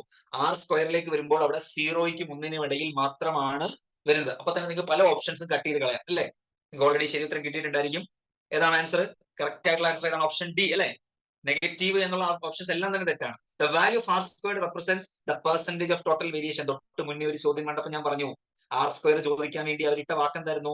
പെർസെന്റേജ് ഓഫ് അല്ലെങ്കിൽ proportion of total variation. Percentage of total variation അല്ലെങ്കിൽ പ്രപ്പോർഷൻ ഓഫ് ടോട്ടൽ വേരിയേഷൻ. ആരുടെ? Of the dependent variable by because of the independent variable X. Independent variable X കാരണം ഡിപെൻഡന്റ് വേരിയബിൾ വൈയിൽ എത്രത്തോളം changes വന്നിട്ടുണ്ട്, അങ്ങനെയുള്ള കാര്യങ്ങളൊക്കെ നമുക്ക് ഏത് നോക്കിയാൽ മനസ്സിലാവും? ആർ സ്ക്വയർ നോക്കിയാൽ മനസ്സിലാവും. ആർ സ്ക്വയർ 1 ആണെങ്കിൽ അത് പെർഫെക്റ്റ് ആണ്. മറ്റതിന്റെ പൂർണ്ണമായ ഉത്തരവാദിത്വം, അതായത് വൈയിലുണ്ടായ ചേഞ്ചിന്റെ പൂർണ്ണമായ ഉത്തരവാദിത്വം ആര് കാരണമാണ്? എക്സ് കാരണമാണെന്ന് പറയേണ്ടി വരും. if r square is equal to 1. r square 0 ആണെങ്കിലോ? r square 0 ആണെങ്കിൽ എക്സ് വൈക്കകത്തുണ്ടായ ചേഞ്ചിൽ എക്സിന് യാതൊരു ബന്ധവും ഇല്ലെന്നർത്ഥം, ഒരു പ്രൊപ്പോർഷണൽ വേരിയേഷൻ ഇല്ലെന്നർത്ഥം. So option D is the right answer. Result of regression y and X. നമുക്ക് വാല്യൂസ് എല്ലാം തന്നിട്ടുണ്ട്, പക്ഷെ പേരുകൾ നിങ്ങൾ ശ്രദ്ധിക്കുക. നമുക്ക് ഞാൻ പറഞ്ഞിട്ടുണ്ടായിരുന്നു ക്ലാസ്സിൽ, ഇന്റർസെപ്റ്റ്, സ്ലോപ്പ് എന്നൊക്കെ ആയിരിക്കും തരുന്നത്, അല്ലെ? ഇന്റർസെപ്റ്റ് എന്താണ്? ഇന്റർസെപ്റ്റിന് നമുക്ക് ഫിക്സഡ് കോസ്റ്റ് ആയിട്ട് എയുടെ വാല്യൂ ആണ് intercept. y is equal to a plus bx ലെ എയുടെ വാല്യൂ ആണ് ഇന്റർസെപ്റ്റ്, ബി യുടെ വാല്യൂ ആണ് സ്ലോപ്പ്, അല്ലെങ്കിൽ ബിനെയാണ് സ്ലോപ്പ് എന്ന് റെപ്രസെന്റ് ചെയ്യുന്നത്. അത് തിരിഞ്ഞു പോയാൽ ഈ ഉത്തരം കിട്ടില്ല. സോ നമ്മുടെ ഇക്വേഷനിൽ എക്സിന്റെ വാല്യൂ 10 ആണെങ്കിൽ വൈയുടെ വാല്യൂ എത്രയായിരിക്കും എന്നാണ് ചോദിച്ചിരിക്കുന്നത്. എക്സിന്റെ വാല്യൂ 10 ആണെങ്കിൽ what will be the value of Y? നമ്മുടെ ഇക്വേഷൻ എങ്ങനെ വരും? y is equal to 5.23 plus 1.54x, അല്ലെ? 1.54x means x is equal to 10. അങ്ങനെയാണെങ്കിൽ 1.54 into 10 15.4. 15.4 പ്ലസ് 5.23. 15.4 പ്ലസ് 5.23 എന്ന് പറയുമ്പോൾ 20.63 ആയിരിക്കും ഉത്തരം. So equation is very simple. ഇവിടെ ആകെ നമ്മളെ തെറ്റിക്കാനോ കൺഫ്യൂസ് ആക്കാനോ വേണ്ടിയിട്ടാണ് എ എന്നോ ബി എന്നോ തരാതെ ഇന്റർസെപ്റ്റ് എന്നും സ്ലോപ്പ് എന്നും തരുന്നത്. So intercept is A, fixed cost ആണ്. സ്ലോപ്പ് വേരിയബിൾ കോഎഫിഷ്യന്റ് ആണ്, അല്ലെങ്കിൽ വേരിയബിൾ കോസ്റ്റ് ആണ്, 1.54. So 5.23 plus 1.54 into 10, that is 20.63. That is the right answer. ഇതിന്റെ എക്സ്പ്ലനേഷൻ, ഇത് ഹോക്കിലെ ക്വസ്റ്റൻ ആണ്. ഇവരവിടെ ഈ വൈയും എയും ബിയും ഒക്കെ വ്യത്യസ്തമായിട്ടാണ് തന്നിരിക്കുന്നത്. നമ്മൾ പഠിക്കേണ്ട equation y is equal to a plus bx എന്ന് പഠിച്ചാൽ മതി. അതാണ് ഏറ്റവും ബേസിക് ഇക്വേഷൻ. ഇവര് ക്വസ്റ്റൻ ഒക്കെ എക്സ്പ്ലെയിൻ ചെയ്യുന്ന സമയത്ത് ഇവർ ചിലപ്പോൾ വേറെ എയും ബിയും ഒക്കെ അങ്ങോട്ട് തിരിച്ചിടും, നമുക്ക് കൺഫ്യൂഷൻ ആവും. നമ്മളത് ഫോളോ ചെയ്യണ്ട. y is equal to a plus bx A fixed cost, B variable cost. എനെ നമ്മൾ ഇന്റർസെപ്റ്റ് എന്നും പറയും, ബിനെ നമ്മൾ സ്ലോപ്പ് എന്നും വിളിക്കും. ആ പേരുകൾ ഓർത്തിരിക്കുക. When two variables are regressed against one another, if the variation in the dependent variable is entirely explained by the variation of independent variable, then the value of coefficient of determination r square is r സ്ക്വയറിന്റെ value എന്തായിരിക്കും എന്നാണ് ചോദിച്ചിരിക്കുന്നത്. താഴെ തന്നിരിക്കുന്നവയിൽ r സ്ക്വയറിന്റെ value. അവിടെ ശ്രദ്ധിക്കേണ്ട point ഉണ്ട്. If the variation in the dependent variable, വൈയുടെ variation entirely explained by variation of independent variable ആണെങ്കിൽ, അതായത് വൈയുടെ വാല്യൂവിൽ ഉണ്ടായ ചേഞ്ചിനെ പൂർണ്ണമായിട്ടും കാരണക്കാരൻ എക്സ് ആണ്, ഇൻഡിപെൻഡന്റ് വേരിയബിൾ ആണ്. വൈ എന്ന ഡിപെൻഡന്റ് വേരിയബിൾ ഉണ്ടായിട്ടുള്ള ചേഞ്ചിന്റെ പൂർണ്ണ ഉത്തരവാദിത്തം അല്ലെങ്കിൽ അതിന്റെ വേരിയേഷന്റെ മുഴുവൻ കാരണവും ആരാണ്? ഇൻഡിപെൻഡന്റ് വേരിയബിൾ ആണെങ്കിൽ അവിടെ ആർ സ്ക്വയറിന്റെ വാല്യൂ എത്ര ആയിരിക്കും? തീർച്ചയായിട്ടും highest value of coefficient of determination എത്രയാണ്? 1 അല്ലേ? +1 അല്ലേ? 0ക്കും 1നും ഇടയിലാണ് അതിന്റെ മൂല്യം. അപ്പൊ എക്സ് കാരണമാണ് വൈയിലെ മുഴുവൻ ചേഞ്ച് ഉണ്ടായത്. അതാണ് എൻറ്റയർലി എക്സ്പ്ലെയിൻ. ഈ വാക്കാണ് ഇമ്പോർട്ടന്റ്. ഡിപെൻഡന്റ് വേരിയബിളിലെ change entirely explained by variation of independent variable ആണെങ്കിൽ ആർ സ്ക്വയർ എത്രയായിരിക്കും? തീർച്ചയായിട്ടും 1 ആയിരിക്കും. പോസിറ്റീവ് 1 ആയിരിക്കും. പൂർണ്ണമായിട്ടും ഉള്ള ഒരു റിലേഷൻഷിപ്പ്, വേരിയേഷന്റെ മുഴുവൻ ഉത്തരവാദിത്വവും ഇൻഡിപെൻഡന്റ് വേരിയബിളിന്റെ കയ്യിലാണ്. ഓക്കെ, ഇവിടെ മൈനസ് വരത്തില്ല. 0.7ഉം 0യും ആപ്റ്റ് വാല്യൂസ് ആണ്, അല്ലെങ്കിൽ ഇതിനകത്ത് ഉത്തരമായിട്ട് വരാൻ പറ്റുന്ന വാല്യൂസ് ആണ്. But the point here is it is entirely explained. X കാരണമാണ് വൈയിൽ ചേഞ്ച് വന്നിരിക്കുന്നത്. പൂർണ്ണമായിട്ട് എക്സ് കാരണം തന്നെയാണ്. അങ്ങനെ മുഴുവനായിട്ടും എക്സ് കാരണമാണെങ്കിൽ value will be 1. Hope it is clear. അടുത്ത ചോദ്യം. Goodness of it is similar to നമ്മുടെ ആർ സ്ക്വയറിന്റെ മൂല്യമായിട്ട് വളരെ കറക്റ്റ് ആയിട്ടുള്ള ഒരു ടേം ആണ് ഗുഡ്നെസ് ഓഫ് ഇറ്റ് എന്ന് പറയുന്നത്. അതായത് നമ്മൾ പ്രെഡിക്റ്റ് ചെയ്യുന്ന വാല്യൂവും ആക്ച്വൽ വാല്യൂവും തമ്മിൽ എത്രത്തോളം മാച്ചിങ് ആണ്. ഗുഡ്നെസ് ഓഫ് ഇറ്റ് എന്തിനെ സൂചിപ്പിക്കുന്നു? നിങ്ങൾ സ്റ്റാറ്റിസ്റ്റിക്കൽ റിഗ്രഷൻ ഉപയോഗിച്ച് പ്രെഡിക്റ്റ് ചെയ്യുന്ന ഒരു വാല്യൂ ഉണ്ട്, പ്രെഡിക്റ്റ് ചെയ്യുന്ന ഒരു മോഡൽ ഉണ്ട്. അതിന്റെ വാല്യൂവും ആക്ച്വലി ഇത് സംഭവിക്കുമല്ലോ, നമ്മൾ പ്രെഡിക്റ്റ് ചെയ്യുന്നത് ആ ഒരു സംഭവം ഒരു സമയമാകുമ്പോൾ സംഭവിക്കുമല്ലോ, ആ സംഭവിക്കുന്ന വാല്യൂസും തമ്മിലുള്ള ഒരു കമ്പാരിസൺ ആണ്. അപ്പൊ എത്രത്തോളം നന്നായിട്ട് മാച്ച് ചെയ്യുന്നു എന്നുള്ളതാണ് ഗുഡ്നെസ് ഓഫ് ഇറ്റ് സൂചിപ്പിക്കുന്നത്. ഗുഡ്നെസ് ഓഫ് ഇറ്റ് നല്ലതാണെങ്കിൽ, കൂടുതലാണെങ്കിൽ, അതിന്റെ വാല്യൂ നല്ലതാണെങ്കിൽ അവിടെ മാച്ചിങ് ഡേറ്റയാണെന്ന് അർത്ഥം. നിങ്ങളുടെ പ്രെഡിക്റ്റഡ് വാല്യൂ ആക്ച്വൽ വാല്യൂ തമ്മിൽ നല്ല മാച്ച് ഉണ്ട് എന്നാണ്. ഓപ്ഷൻ ഡി എന്ന് വായിക്കാം. The degree to which a statistical model accurately captures the underlying trend of the data and to which the actual observed values match the values predicted by the model. A linear relationship between an independent and a dependent variable means that ഒരു independent വേരിയബിളും ഒരു dependent വേരിയബിളും തമ്മിലുള്ള linear relationship, അതിനെ correct ആയിട്ട് explain ചെയ്യുന്ന ഒരു statement ഏത് എന്നാണ് ചോദിച്ചിരിക്കുന്നത്. ഓപ്ഷൻസ് നിങ്ങൾ വായിച്ചു നോക്കോളൂ.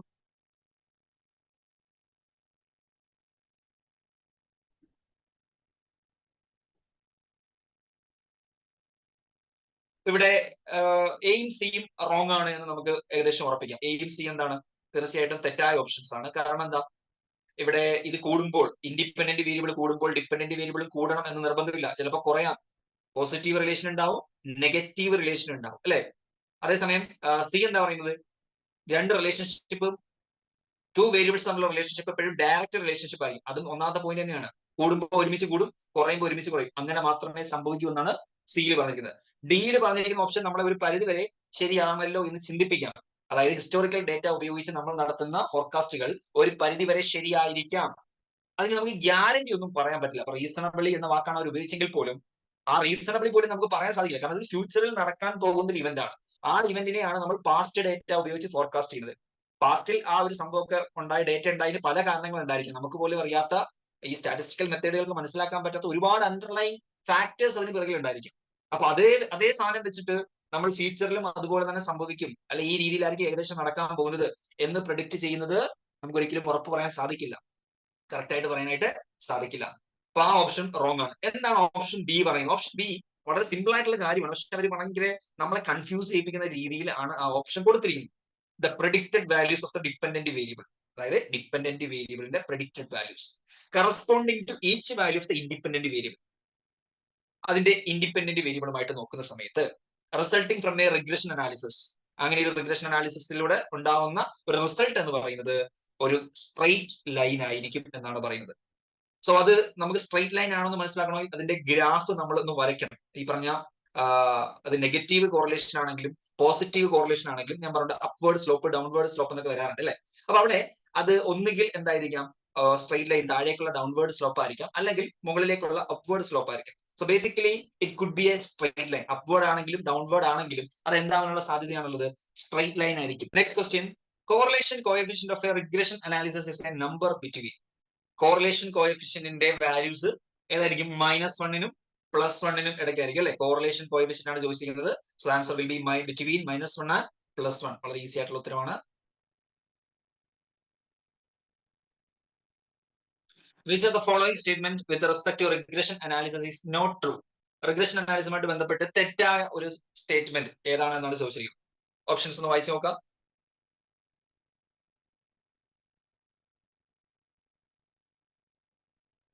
ഓപ്ഷൻ എ എന്താണ് പറയുന്നത്? Use of inappropriate dependent variable may lead to misleading result.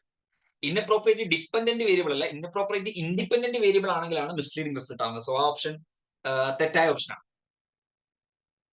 അല്ലെ? നമ്മുടെ തെറ്റായ ഓപ്ഷൻ ഏതാണെന്നല്ലേ ചോദിച്ചിരിക്കുന്നത് അല്ലേ? I think that is the right answer അല്ലേ? യെസ്, ഞാൻ ശരിയാണെന്ന് നോക്കി വന്നത്, പക്ഷേ ക്വസ്റ്റ്യൻ ചോദിച്ചിരിക്കുന്നത് തെറ്റായിരുന്നു. Use of inappropriate independent variable may lead to misleading. Dependent variable എന്ന് പറഞ്ഞാൽ ബാക്കിയുള്ള ഡിപെൻഡ് ചെയ്തിരിക്കുന്ന ആളല്ലോ, അയാളെ നമ്മൾ കണ്ടെത്തുന്നതേ ഉള്ളൂ. ഇൻഡിപെൻഡന്റ് വേരിയബിൾ നിങ്ങൾ തെറ്റായിട്ടുള്ള ഒരു ഫാക്ടർ ആണ് എടുക്കുന്നെങ്കിൽ, ഒരു വേരിയബിൾ ആണ് എടുക്കുന്നെങ്കിൽ the result will be wrong. Next question,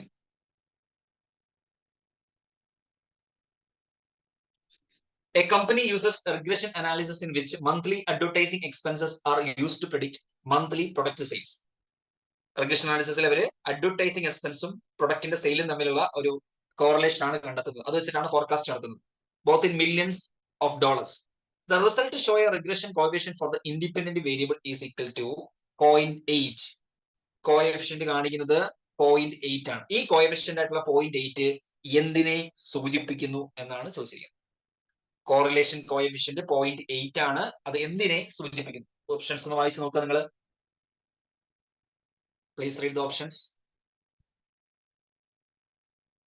അതായത് നിങ്ങൾ ഒറ്റ കാര്യം വെച്ചാൽ മതി, അഡ്വർടൈസിംഗിൽ പൈസ സ്പെൻഡ് ചെയ്യുമ്പോൾ അത് 0.8 സെയിൽസിൽ കലാശിക്കുന്നു, അത്രയും സെയിൽസ് കൂടുന്നു എന്നാണ് അതിന്റെ അർത്ഥം. അഡ്വർടൈസിംഗ് എക്സ്പെൻസും സെയിൽസും തമ്മിലുള്ള കണക്ഷനാണ് കാണിച്ചിരിക്കുന്നത്. അതിന്റെ റിലേഷൻഷിപ്പ് 0.8 ആണ്. സോ നിങ്ങൾ ₹1 സ്പെൻഡ് ചെയ്യുമ്പോൾ 0.8 സെയിൽസ് നടക്കുന്നുണ്ട്. അപ്പൊ അങ്ങനെയുള്ള ഓപ്ഷൻ ഏതാണ്? $1 നിങ്ങൾ സ്പെൻഡ് ചെയ്യുമ്പോൾ നിങ്ങൾക്ക് 0.8 സെയിൽസ് കിട്ടുന്നുണ്ട് എന്നുള്ളതാണ് ഓപ്ഷൻ സി.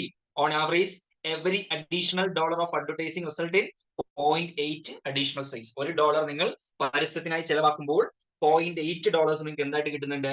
സെയിൽസ് ആയിട്ട് കിട്ടുന്നുണ്ട്. സോ നിങ്ങൾ $10 ചെലവാക്കുകയാണെങ്കിൽ നിങ്ങൾക്ക് 800 പ്രൊഡക്റ്റ് വിൽക്കാനായിട്ട്, അല്ലെങ്കിൽ $800 പ്രൊഡക്റ്റ് വിൽക്കാനായിട്ട് സാധിക്കും. So that is A correlation.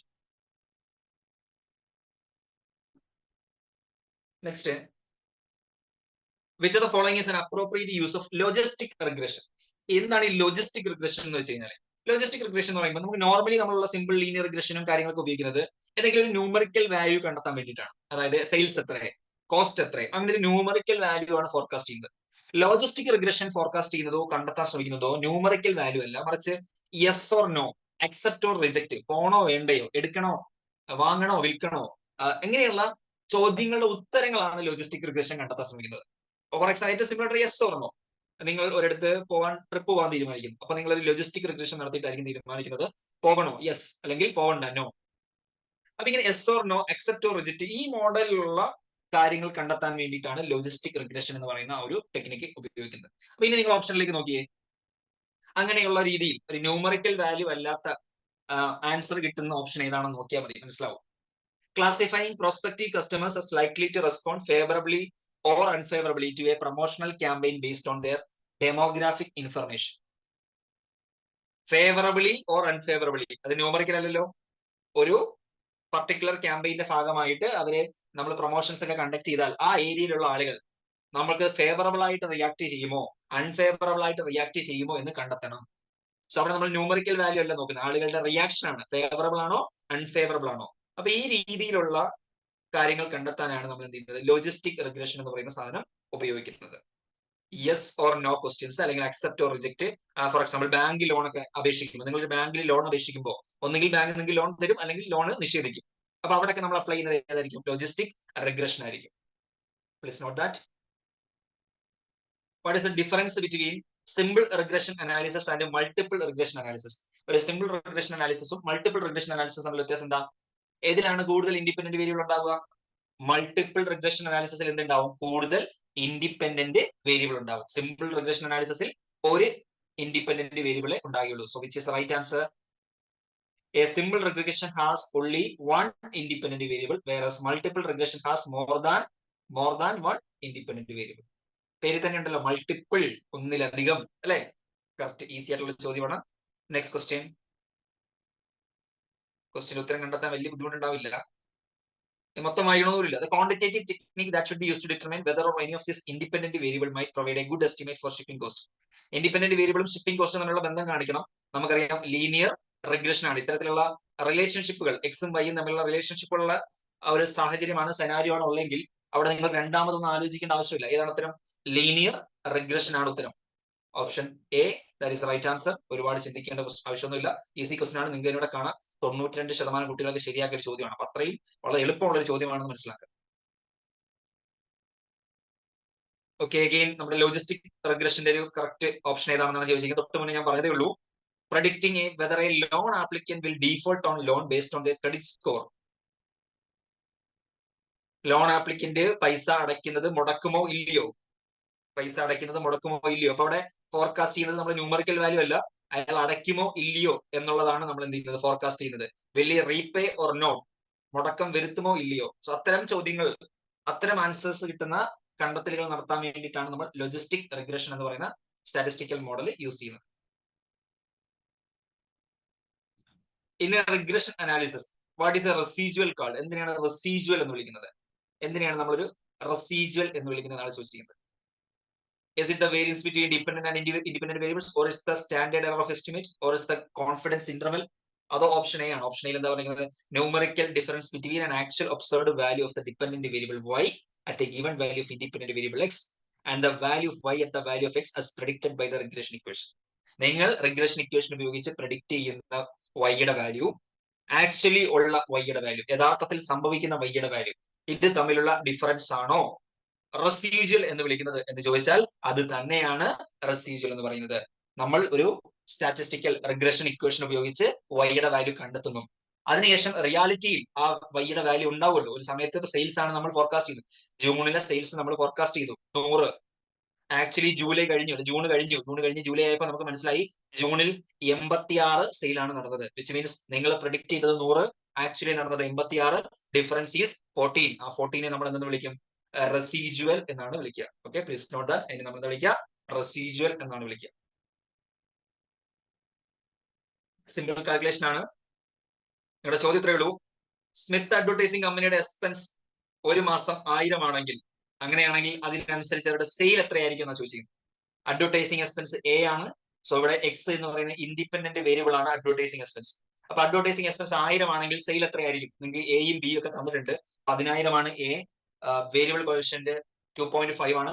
എയുടെ സ്ഥാനത്ത് 1000 ആണ്. സോ എങ്ങനെ ഇക്വേഷൻ വരിക? 10,000 plus 2.5 into 1000, 10,000 plus 2.5 into 1000. How much? 12,500 അല്ലെ? ഓപ്ഷൻ ഡി 12,500 വരും. 2.5 ഇൻറ്റു 1000 എത്രയാ? 2,500 അല്ലേ? പ്ലസ് 10,000, 12,500 ആണ് ശരിയായ ഉത്തരം. ജസ്റ്റ് ലുക്ക്, വളരെ സിമ്പിൾ ആയിട്ടുള്ള ഇക്വേഷൻ ആണ്. y is equal to a plus bx. അതിൽ എയും തന്നിട്ടുണ്ട്, ബിയും തന്നിട്ടുണ്ട്, എക്സ് തന്നിട്ടുണ്ട്. ഇവിടെ അവര് എക്സിനെ എ എന്നുള്ള രീതിയിലാണ് അടയാളപ്പെടുത്തിയിരിക്കുന്നതേ ഉള്ളൂ.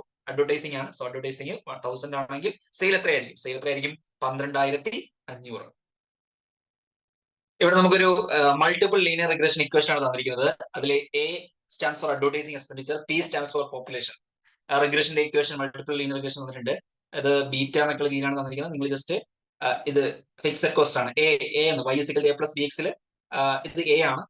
b1 x1 എന്നാണ് ഇത് വരേണ്ടത്. b1 x1 അതിൽ ഫസ്റ്റ് വേരിയബിൾ എ അഡ്വർടൈസിംഗ് ആണ്. b2 x2 എന്നാണ് വരേണ്ടത്. ഇവിടെ p ആണ് x2 എന്ന് പറയുന്ന വേരിയബിൾ ആയിട്ട് വരുന്നത്. That is population. സോ ഇവിടെ അഡ്വർടൈസിംഗ്, പോപ്പുലേഷൻ, രണ്ട് ഇൻഡിപെൻഡന്റ് വേരിയബിൾസ് ഉണ്ട്. അപ്പൊ നമുക്ക് ഫിക്സഡ് കോസ്റ്റ് തന്നിട്ടുണ്ട്. $27 ലക്ഷം ആണ് fixed cost. b1 first variable coefficient 1.05 ആണ്. b2 രണ്ടാമത്തെ വേരിയബിൾ കോഎഫിഷ്യന്റ് 0.03 ആണ്. അഡ്വർടൈസിംഗ് 42,000. പിയുടെ വാല്യൂ, പി മീൻസ് പോപ്പുലേഷന്റെ വാല്യൂ 2,46,000. ഇത് ഓൾറെഡി ഒരു തന്നിരിക്കുന്നതാണ്. നമ്മളിത് ചോദിച്ചിരിക്കുന്നത് എന്താ? പക്ഷേ what would be the predicted change in sales if the population increases by 2,000 and advertising increases by 5,000? Population 2000 കൂടുകയും എക്സ്പെൻഡിച്ചർ 5000 കൂടുകയാണെങ്കിൽ പ്രഡിക്റ്റഡ് ചേഞ്ച് ഇൻ സെയിൽസ് ആണ് ചോദിച്ചത്. Predicted change in sales, not the point. Total sales അല്ല ഇവിടെ ചോദിച്ചിരിക്കുന്നത്. കാരണം total sales അല്ല എന്ന് നിങ്ങൾക്ക് മനസ്സിലാക്കാൻ ഒറ്റ കാര്യം നിങ്ങൾ നോക്കിയാൽ മതി. ടോട്ടൽ സെയിൽസ് ആണെങ്കിൽ നിങ്ങൾ ആലോചിക്കുക, ഈ 27 ലക്ഷം രൂപ കൂടെ ഇക്വേഷനിൽ വരും. 27 ലക്ഷം പ്ലസ് ബി B1 1.05 ഇൻറ്റു നമ്മുടെ advertising expense plus 0.03 into population. അങ്ങനെ വരും. അങ്ങനെ വരുമ്പോൾ തീർച്ചയായിട്ടും ഇത് വലിയ സംഖ്യ ആയിരിക്കും ഇവിടെ ഉത്തരം വരിക. 27 ലക്ഷത്തെക്കാൾ ചെറിയ ഓപ്ഷൻസ് ആണ് ഇവിടെ തന്നിരിക്കുന്നത്. Which means they are not asking for the total sales, they are asking for the change. Change കണ്ടുപിടിക്കാൻ വളരെ എളുപ്പമാണ്. B1 X1 അടിച്ചാൽ മതി. B1 X1 B2 X2 കൂടെ കൂട്ടിയാൽ മതി. B1 X1 എത്രയാ? 1.05. 1.05 ഇൻറ്റു അഡ്വർടൈസിങ് എത്രയായിരുന്നു? 5000. 1.05 ഇൻറ്റു 5000. 0.03 into population 2000. 0.03 ഇൻറ്റു 2000. ഇത് രണ്ടും കൂടെ കൂട്ടുമ്പോൾ യു വിൽ ഗെറ്റ് 5310. 5310 രൂപ കിട്ടും. അവർ തന്നെ താഴെ നോട്ട് എന്നൊക്കെ പറഞ്ഞ് കൊടുത്തിട്ടുണ്ട്.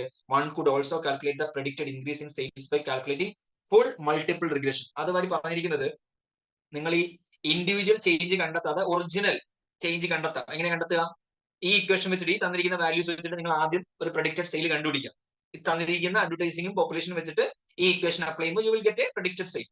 അതിനുശേഷം നിങ്ങൾ എന്ത് ചെയ്യുക? ഈ 2000 5000 അഡ്വർടൈസിംഗിനകത്ത് എക്സ്ട്രാ ആയിട്ട് കൂട്ടുക. അപ്പൊ അഡ്വർടൈസിംഗിൽ 42,000 കൂടെ 5000 കൂട്ടിയാൽ 47,000 ആവും. പോപ്പുലേഷനിൽ 246 കൂടെ 2000 കൂട്ടിയാൽ 248 ആവും.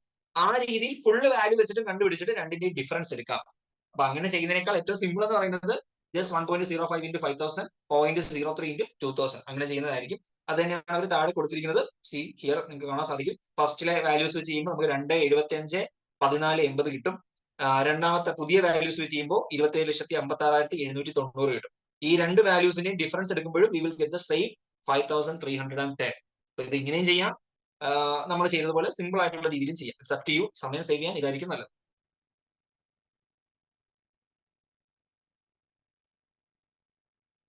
ഫൈനാൻസിംഗ് ഫോർ വീൽസ് എന്ന് പറയുന്ന കമ്പനി, ആ company provides financing for new and used vehicles. അവര് പുതിയ വാഹനങ്ങൾക്കും യൂസ്ഡ് വാഹനങ്ങൾക്കും ഫൈനാൻസ് കൊടുക്കുന്നുണ്ട്. അവർക്കൊരു ലോൺ ആപ്ലിക്കേഷൻ കിട്ടി. അപ്പൊ അത് വെച്ചിട്ട് അവർ കുറെ കാര്യങ്ങൾ ഇങ്ങനെ കൺസിഡർ ചെയ്യാണ്. എംപ്ലോയീസിന്റെ, ആപ്ലിക്കന്റിന്റെ ഏജ്, അയാളുടെ എംപ്ലോയ്മെന്റിന്റെ കാലാവധി, ക്രെഡിറ്റ് സ്കോർ, ഇങ്ങനെയുള്ള കാര്യങ്ങൾ നോക്കിയിട്ട് ലോൺ കൊടുക്കണമോ വേണ്ടയോ, ക്രെഡിറ്റ് റിസ്ക് ഉണ്ടോ ഇല്ലയോ എന്ന് കണ്ടെത്താൻ ശ്രമിക്കുന്നു. അപ്പൊ നമ്മൾ ഓൾറെഡി ഈ മോഡൽ ക്വസ്റ്റ്യൻ ചെയ്തിരുന്നു. ഇങ്ങനെ ലോൺ കൊടുക്കണോ വേണ്ടയോ എന്നൊക്കെ കണ്ടെത്താൻ ശ്രമിക്കുന്നത് ഏത് റിഗ്രഷൻ ആണ്? ലോജിസ്റ്റിക് റിഗ്രഷൻ അനാലിസിസ് ആണ്. Yes or no question. അതുപോലെ തന്നെ ലോൺ കൊടുക്കണോ വേണ്ടയോ, ക്രെഡിറ്റ് റിസ്ക് ഉണ്ടോ ഇല്ലയോ, ട്രിപ്പ് പോണോ വേണ്ടയോ, ഇങ്ങനെയുള്ള ചോദ്യങ്ങൾക്കൊക്കെ ഉത്തരം ലോജിസ്റ്റിക് റിഗ്രഷൻ അനാലിസിസ് ആണ്. Okay, next question. A simple regression equation has R square 0.85. This means that R സ്ക്വയറിന്റെ വാല്യൂ 0.85 ആണെങ്കിൽ എന്താണ് അതുകൊണ്ട് ഉദ്ദേശിക്കുന്നത് എന്നാണ് ചോദിച്ചിരിക്കുന്നത്. ഓപ്ഷൻ എ പറയുന്നത് ഡിപെൻഡന്റ് വേരിയബിളിന് ഒരു സ്ട്രോങ് കോറിലേഷൻ ഇല്ല എന്നാണ് പറയുന്നത്. സ്ട്രോങ് കോറിലേഷൻ ഇല്ലേ? 0.85 എന്ന് പറഞ്ഞാൽ ക്ലോസ് ടു 1 ആണ് അല്ലെ? അപ്പൊ നല്ല കോറിലേഷൻ ഉണ്ട്. അപ്പൊ ആ ഓപ്ഷൻ തെറ്റാണ്. ഡിപെൻഡന്റ് വേരിയബിളിന്റെ കോറിലേഷൻ 0.85 ആണോ? 0.85 ആണോ coefficient of correlation? R square 0.85 ആണെങ്കിൽ ആർ എത്രയായിരിക്കും? അതിന്റെ സ്ക്വയർ റൂട്ട് ആയിരിക്കും. സോ ഓപ്ഷൻ ബി തെറ്റാണ്. 0.85 അല്ല കോറിലേഷൻ കോഎഫിഷ്യന്റ്. 0.85ന്റെ സ്ക്വയർ റൂട്ട് ആണ് കോറിലേഷൻ കോഎഫിഷ്യന്റ് വരിക. So between C and D നിങ്ങൾ ഓപ്ഷൻസ് നോക്കുക. സിയും ഡിയും കമ്പയർ ചെയ്യുമ്പോൾ ഏതാണ് ബെറ്റർ ഓപ്ഷൻ? ഡിപെൻഡന്റ് വേരിയബിളിലെ വേരിയേഷൻ ആണോ, ഇൻഡിപെൻഡന്റ് വേരിയബിളിലെ വേരിയേഷൻ ആണോ കൃത്യമായിട്ട് മനസ്സിലാക്കാൻ സാധിക്കുന്നത്? തീർച്ചയായിട്ടും ഏതായിരിക്കും? ഡിപെൻഡന്റ് വേരിയബിൾ അല്ലേ? 80% of variation dependent variable is explained by the regression line. അതായത് ഡിപെൻഡന്റ് വേരിയബിൾ ആയ വൈയിലുള്ള വേരിയേഷന്റെ കാര്യങ്ങൾ, എന്തുകൊണ്ട് ആ വേരിയേഷൻ സംഭവിച്ചു, എന്തിന്റെ അടിസ്ഥാനത്തിൽ സംഭവിച്ചു എന്നുള്ളത് നമുക്ക് മനസ്സിലാക്കാൻ സാധിക്കും. ഡിപെൻഡന്റ് വേരിയബിളിനെ ആണ് സാധിക്കുന്നത്, ഇൻഡിപെൻഡന്റ് അല്ല. ഇൻഡിപെൻഡന്റ് കാരണമാണ് ആ വേരിയേഷൻ ഉണ്ടാവുന്നത്. ആർക്കാണ് വേരിയേഷൻ വരുന്നത്? ഡിപെൻഡന്റ് വേരിയബിളിന്. Next question. Which of the following statement about time series analysis is not true? Time series അനാലിസിസിനെ പറ്റി തെറ്റായ സ്റ്റേറ്റ്മെന്റ് ചെയ്ത്. ഓപ്ഷൻസ് നോക്കുക, ജസ്റ്റ് വായിച്ചു നോക്കുക. I will give you time. നിങ്ങളൊന്ന് സ്വയം ആലോചിച്ച് നോക്കി. ഈസിയാണ് പറയാനായിട്ട്.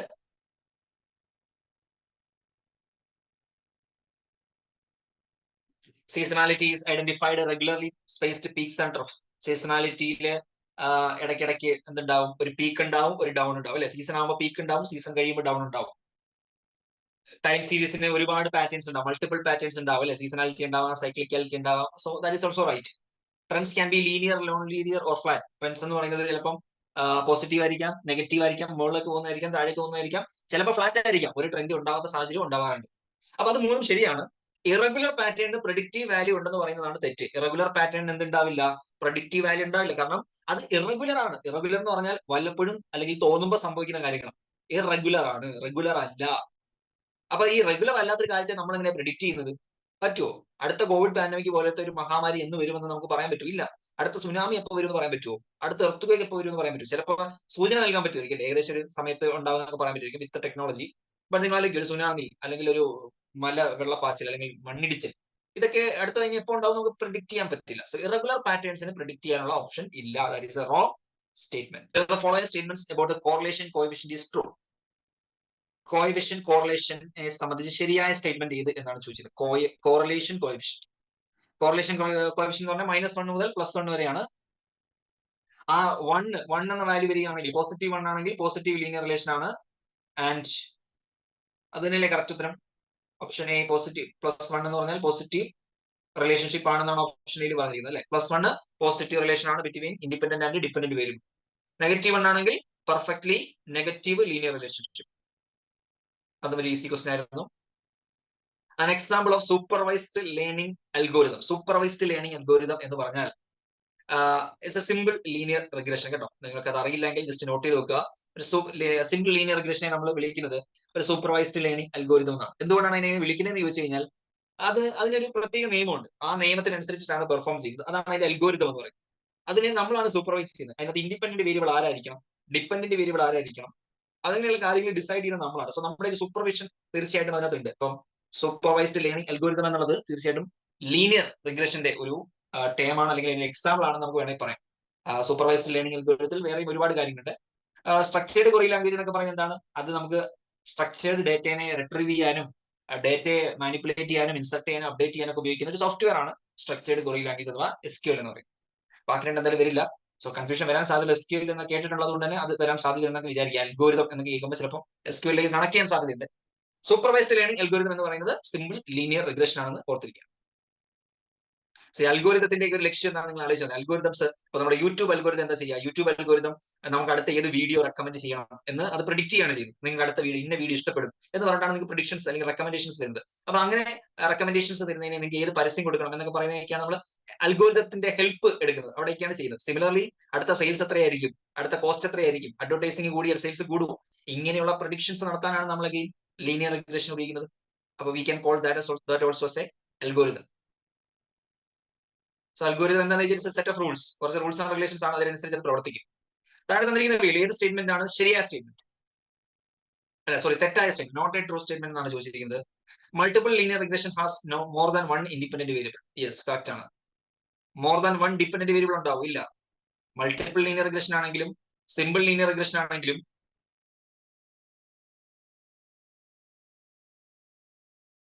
ഉണ്ടാവുക. ഇൻഡിപെൻഡന്റ് വേരിയബിൾ മൾട്ടിപ്പിൾ ലീനിയർ റിഗ്രഷനിൽ കൂടുതൽ ഉണ്ടാവും. പക്ഷേ രണ്ട് കേസിലും ഡിപെൻഡന്റ് വേരിയബിൾ അഥവാ y എന്ന് പറയുന്നത് ഒരെണ്ണം തന്നെയായിരിക്കും. അടുത്ത ചോദ്യം, which of the following represent the slope of the line? സ്ലോപ്പിനെ റെപ്രസെന്റ് ചെയ്യുന്നത് ആര്? സ്ലോപ്പ് എന്ന് പറഞ്ഞാൽ ബി ആണ്. സ്ലോപ്പ് നമ്മൾ പഠിച്ചതാണ് ബി. ഇന്റർസെപ്റ്റിനെ നമ്മൾ എ എന്ന് പറയും, സ്ലോപ്പിനെ ബി എന്ന് പറയും. സോ ഈ ബിനെ നമ്മൾ വിളിക്കുന്ന പേര് എന്താണ്? വേരിയബിൾ കോഎഫിഷ്യന്റ് എന്നാണ്. ബിന്റെ വാല്യൂ എന്താണ്? അല്ലെങ്കിൽ ബിനെ വിളിക്കുന്ന പേര് വേരിയബിൾ കോഎഫിഷ്യന്റ് എന്നുള്ളതാണ്. എ എന്താണ്? ഫിക്സഡ് കോസ്റ്റ് ആയിട്ടാണ് നമ്മൾ കൺസിഡർ ചെയ്യുന്നത്. അതിനെ നമ്മൾ ഇന്റർസെപ്റ്റ് എന്ന് വിളിക്കും. X independent variable, Y dependent variable. അടുത്ത ചോദ്യം, what coefficient of correlation result from following data? X 1 ആയിരുന്നപ്പോൾ Y 10 ആയി, X 2 ആയിരുന്നപ്പോൾ Y 8 ആയി, X 3 ആയിരുന്നപ്പോൾ Y 6 ആയി, X 4 ആയപ്പോൾ Y 4 ആയി, X 5 ആയപ്പോൾ 2 ആയി.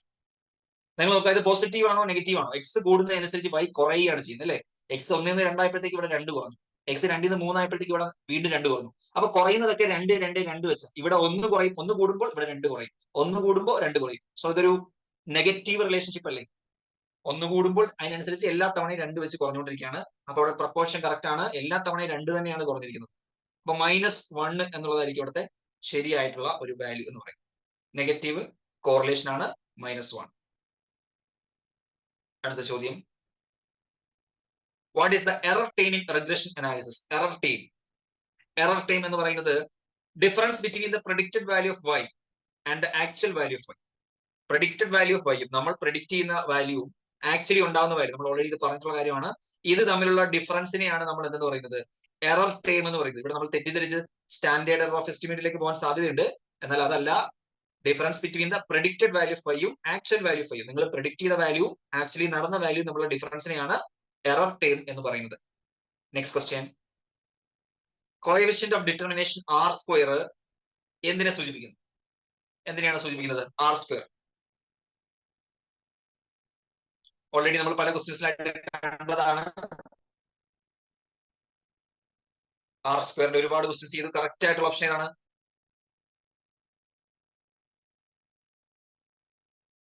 ഔട്ട്കം അല്ലെ. ആർ സ്ക്വയറിന്റെ വാല്യൂ നോക്കുമ്പോൾ നമ്മൾ പറയുന്ന എത്രത്തോളം മാച്ചിങ് ആണ്. പോയിന്റ് അല്ലെങ്കിൽ സോറി +1 ചേർന്നിക്കുകയാണെങ്കിൽ അത് അത്രയും കറക്റ്റ് ആയിട്ട് പ്രിഡിക്ട് ചെയ്തു അർത്ഥം. 0.9 എന്ന് പറഞ്ഞാൽ നല്ല പ്രഡിക്ഷൻ ആണെന്ന് അർത്ഥം. 0.8 ആണെങ്കിൽ നല്ല പ്രഡിക്ഷൻ ആണ്. 0യോട് ചേർന്നിരിക്കുമ്പോഴാണ് നമ്മൾ പറയുന്നത് നമ്മൾ പ്രഡിക്ട് ചെയ്തത് വേറെന്തോ ആയിരുന്നു, ആക്ച്വലി സംഭവിച്ചത് മറ്റെന്തോ ആയിരുന്നു. ഓക്കെ, പ്രഡിക്ട് ചെയ്ത വാല്യൂ ആക്ച്വൽ വാല്യൂ തമ്മിൽ വലിയ ഡിഫറൻസ് ഉണ്ടാകുമ്പോൾ the value of R square will be close to 0. അതേസമയം നിങ്ങൾ പ്രഡിക്ട് ചെയ്ത വാല്യൂം ആക്ച്വൽ വാല്യൂവും തമ്മിൽ നല്ല മാച്ചിങ് ആണെങ്കിൽ അതിന്റെ വാല്യൂ എന്തായിരിക്കും? ക്ലോസസ്റ്റ് ടു 1 ആയിരിക്കും. സോ ആർ സ്ക്വയർ സിംപ്ലി പറയുകയാണെങ്കിൽ assesses how well A model can predict an outcome. എത്ര നന്നായിട്ട് ഒരു മോഡലിന് ഒരു ഔട്ട്കം പ്രെഡിക്റ്റ് ചെയ്യാൻ സാധിക്കും എന്നുള്ളതാണ് ശരിയായിട്ടുള്ള answer. Which one of the following statement in regard to r squared is not correct? r squared ബന്ധപ്പെട്ട് തെറ്റായ ഒരു സ്റ്റേറ്റ്മെന്റ് ചെയ്ത്, ആർ സ്ക്വയറുമായിട്ട് ബന്ധപ്പെട്ട് തെറ്റായ സ്റ്റേറ്റ്മെന്റ് ചെയ്തെന്നാണ് ചോദിച്ചിരിക്കുന്നത്. It has A value 0 and 1. Correct ആണല്ലേ? 0ക്കും 1നും ഇടയിലാണ് value. That is correct. It is the square of the correlation between dependent variable and independent variable. Correct. Correlation between രണ്ട് എക്സിന്റെ വൈയുടെ correlation സ്ക്വയർ അല്ലേ ആർ സ്ക്വയർ എന്ന് പറയുന്നത്? തീർച്ചയായും. The better the linear fit is, the closer r squared is to 0. Linear fit correct ആകുമ്പോൾ, goodness of fit കൂടുമ്പോൾ, നല്ല മാച്ചിങ് ആണെങ്കിൽ അത് ക്ലോസ് ടു 0 ആയിരിക്കും. അല്ല, ക്ലോസ് ടു 0 അല്ല, മറിച്ച് ക്ലോസ് ടു 1 ആയിരിക്കും. 1ന്റെ അടുത്തേക്ക് വരുമ്പോഴാണ് അതിന്റെ മാച്ചിങ് കൂടുന്നത്. 0യുടെ അടുത്തേക്ക് പോകുന്നു എന്ന് പറഞ്ഞാൽ നിങ്ങളുടെ പ്രഡിക്ഷനും ആക്ച്വൽ വാല്യൂ തമ്മിൽ വലിയ ഡിഫറൻസ് ഉണ്ട് എന്ന് അർത്ഥം. സോ ഇതൊരു തെറ്റായ സ്റ്റേറ്റ്മെന്റ് ആണ്. Option B is wrong. In a linear regression analysis the correlation coefficient measures. Correlation coefficient എന്താണ് മെഷർ ചെയ്യുന്നത്? The strength of the linear relationship between X and Y variables. എക്സും വൈയും തമ്മിലുള്ള ലീനിയർ റിലേഷൻഷിപ്പ് എത്രത്തോളം ഉണ്ട്, എത്രത്തോളം റിലേഷൻഷിപ്പ് അതുണ്ട് എന്ന് കണ്ടെത്തുന്നതിനെയാണ് നമ്മൾ എന്തെന്ന് പറയുന്നത്? കോറിലേഷൻ കോഎഫിഷ്യന്റ് എന്ന് പറയുന്നത്. ഈസി ആയിട്ടുള്ള കാര്യമാണ്. നെക്സ്റ്റ് ക്വസ്റ്റ്യൻ, താഴെ തന്നിരിക്കുന്നവയിൽ രണ്ട് വേരിയബിൾസ്, ഇൻഡിപെൻഡന്റും ഡിപെൻഡന്റ് വേരിയബിൾസ് തമ്മിൽ സ്ട്രോങ്സ്റ്റ് റിലേഷൻഷിപ്പ് കാണിക്കുന്നത് ഇത്. സ്ട്രോങ്സ്റ്റ് റിലേഷൻഷിപ്പ് കോറിലേഷൻ കോഎഫിഷ്യന്റ് ആണ്. അപ്പൊ അതിന്റെ വാല്യൂസ് -1 മുതൽ +1 വരെ ഉണ്ട്. അപ്പൊ അതിൽ ഒന്നുകിൽ -1 അല്ലെങ്കിൽ +1 ഇതിനോട് ഏറ്റവും അടുത്ത് നിൽക്കുന്നത് ആരാണോ അവർക്കായിരിക്കും സ്ട്രോങ്സ്റ്റ് റിലേഷൻഷിപ്പ് ഉണ്ടായിരിക്കുക. ഇവിടെ ആരാണ് ഏറ്റവും അടുത്ത് നിൽക്കുന്നത് നോക്കുക. ലെറ്റ്സ് സി, ആരാണ്? -0.89 അല്ലേ? ക്ലോസസ്റ്റ് -1 അല്ലേ? 0.89, 89% ഉണ്ട് അല്ലേ? 0.02 എന്ന് പറയുന്നത് 0 അടുത്തേക്കാണ്. 0.75 ആണ് നെക്സ്റ്റ് ബെസ്റ്റ് എന്ന് പറയുന്നത്. 1.03 എന്നൊരു വാല്യൂ വരത്തില്ല. കാരണം ഒന്നുകിൽ -1 അല്ലെങ്കിൽ +1. അതിന് മുകളിലേക്കും താഴെ, അതിന് മുകളിലേക്ക് പോയില്ല. 1 കഴിഞ്ഞ് 1.01 എന്ന് പറഞ്ഞ് പോയില്ല. തെറ്റാണ്.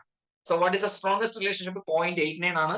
ലോവസ്റ്റ് റിലേഷൻഷിപ്പ് ആണ് ചോദിക്കുന്നതെങ്കിൽ 0.02 എന്ന് പറയേണ്ടി വരും. 1.03 എന്ന് പറയുന്നത് ഇൻവാലിഡ് ആൻസർ ആണ്. അങ്ങനെ ഒരു വാല്യൂ ഇല്ല. സോ ഇവിടെ ഓപ്ഷൻ എ ആണ് സ്ട്രോങ്സ്റ്റ് റിലേഷൻഷിപ്പ് കാണിക്കുന്നത്. അപ്പൊ നിങ്ങൾ ഒറ്റ കാര്യം ചിന്തിച്ചാൽ മതി, ഒന്നുകിൽ -1 ചേർന്നിരിക്കണം അല്ലെങ്കിൽ +1 ചേർന്നിരിക്കണം. Next, in a linear regression, a close match in the movements of two variables over a period of time indicates that the correlation between them is dash. രണ്ട് വേരിയബിൾസ് തമ്മിലുള്ള മൂവ്മെന്റ് വളരെ ക്ലോസ് ആണ്. ക്ലോസ് ആണെന്ന് പറഞ്ഞാൽ exactly same proportion അല്ല, എന്നാൽ ഏകദേശം close ആണ്. അത്യാവശ്യം മാച്ചിങ് ആണ്. അവൻ 10 കൂടിയാൽ ഞാൻ 9 കൂടും, അല്ലെങ്കിൽ അവൻ 10 കൂടുമ്പോൾ ഞാൻ 8 കൂടും. അത്രയും ക്ലോസ് ആണ്. ക്ലോസ് ആണെങ്കിൽ അവരുടെ കോറിലേഷൻ എന്താണെന്ന് പറയാം? നമുക്ക് ഹൈ ആണെന്ന് പറയില്ല. അവർ തമ്മിലുള്ള കോറിലേഷൻ എന്താണ്? അത്യാവശ്യം ഹൈ കോറിലേഷൻ ഉണ്ട് എന്ന് പറയാം.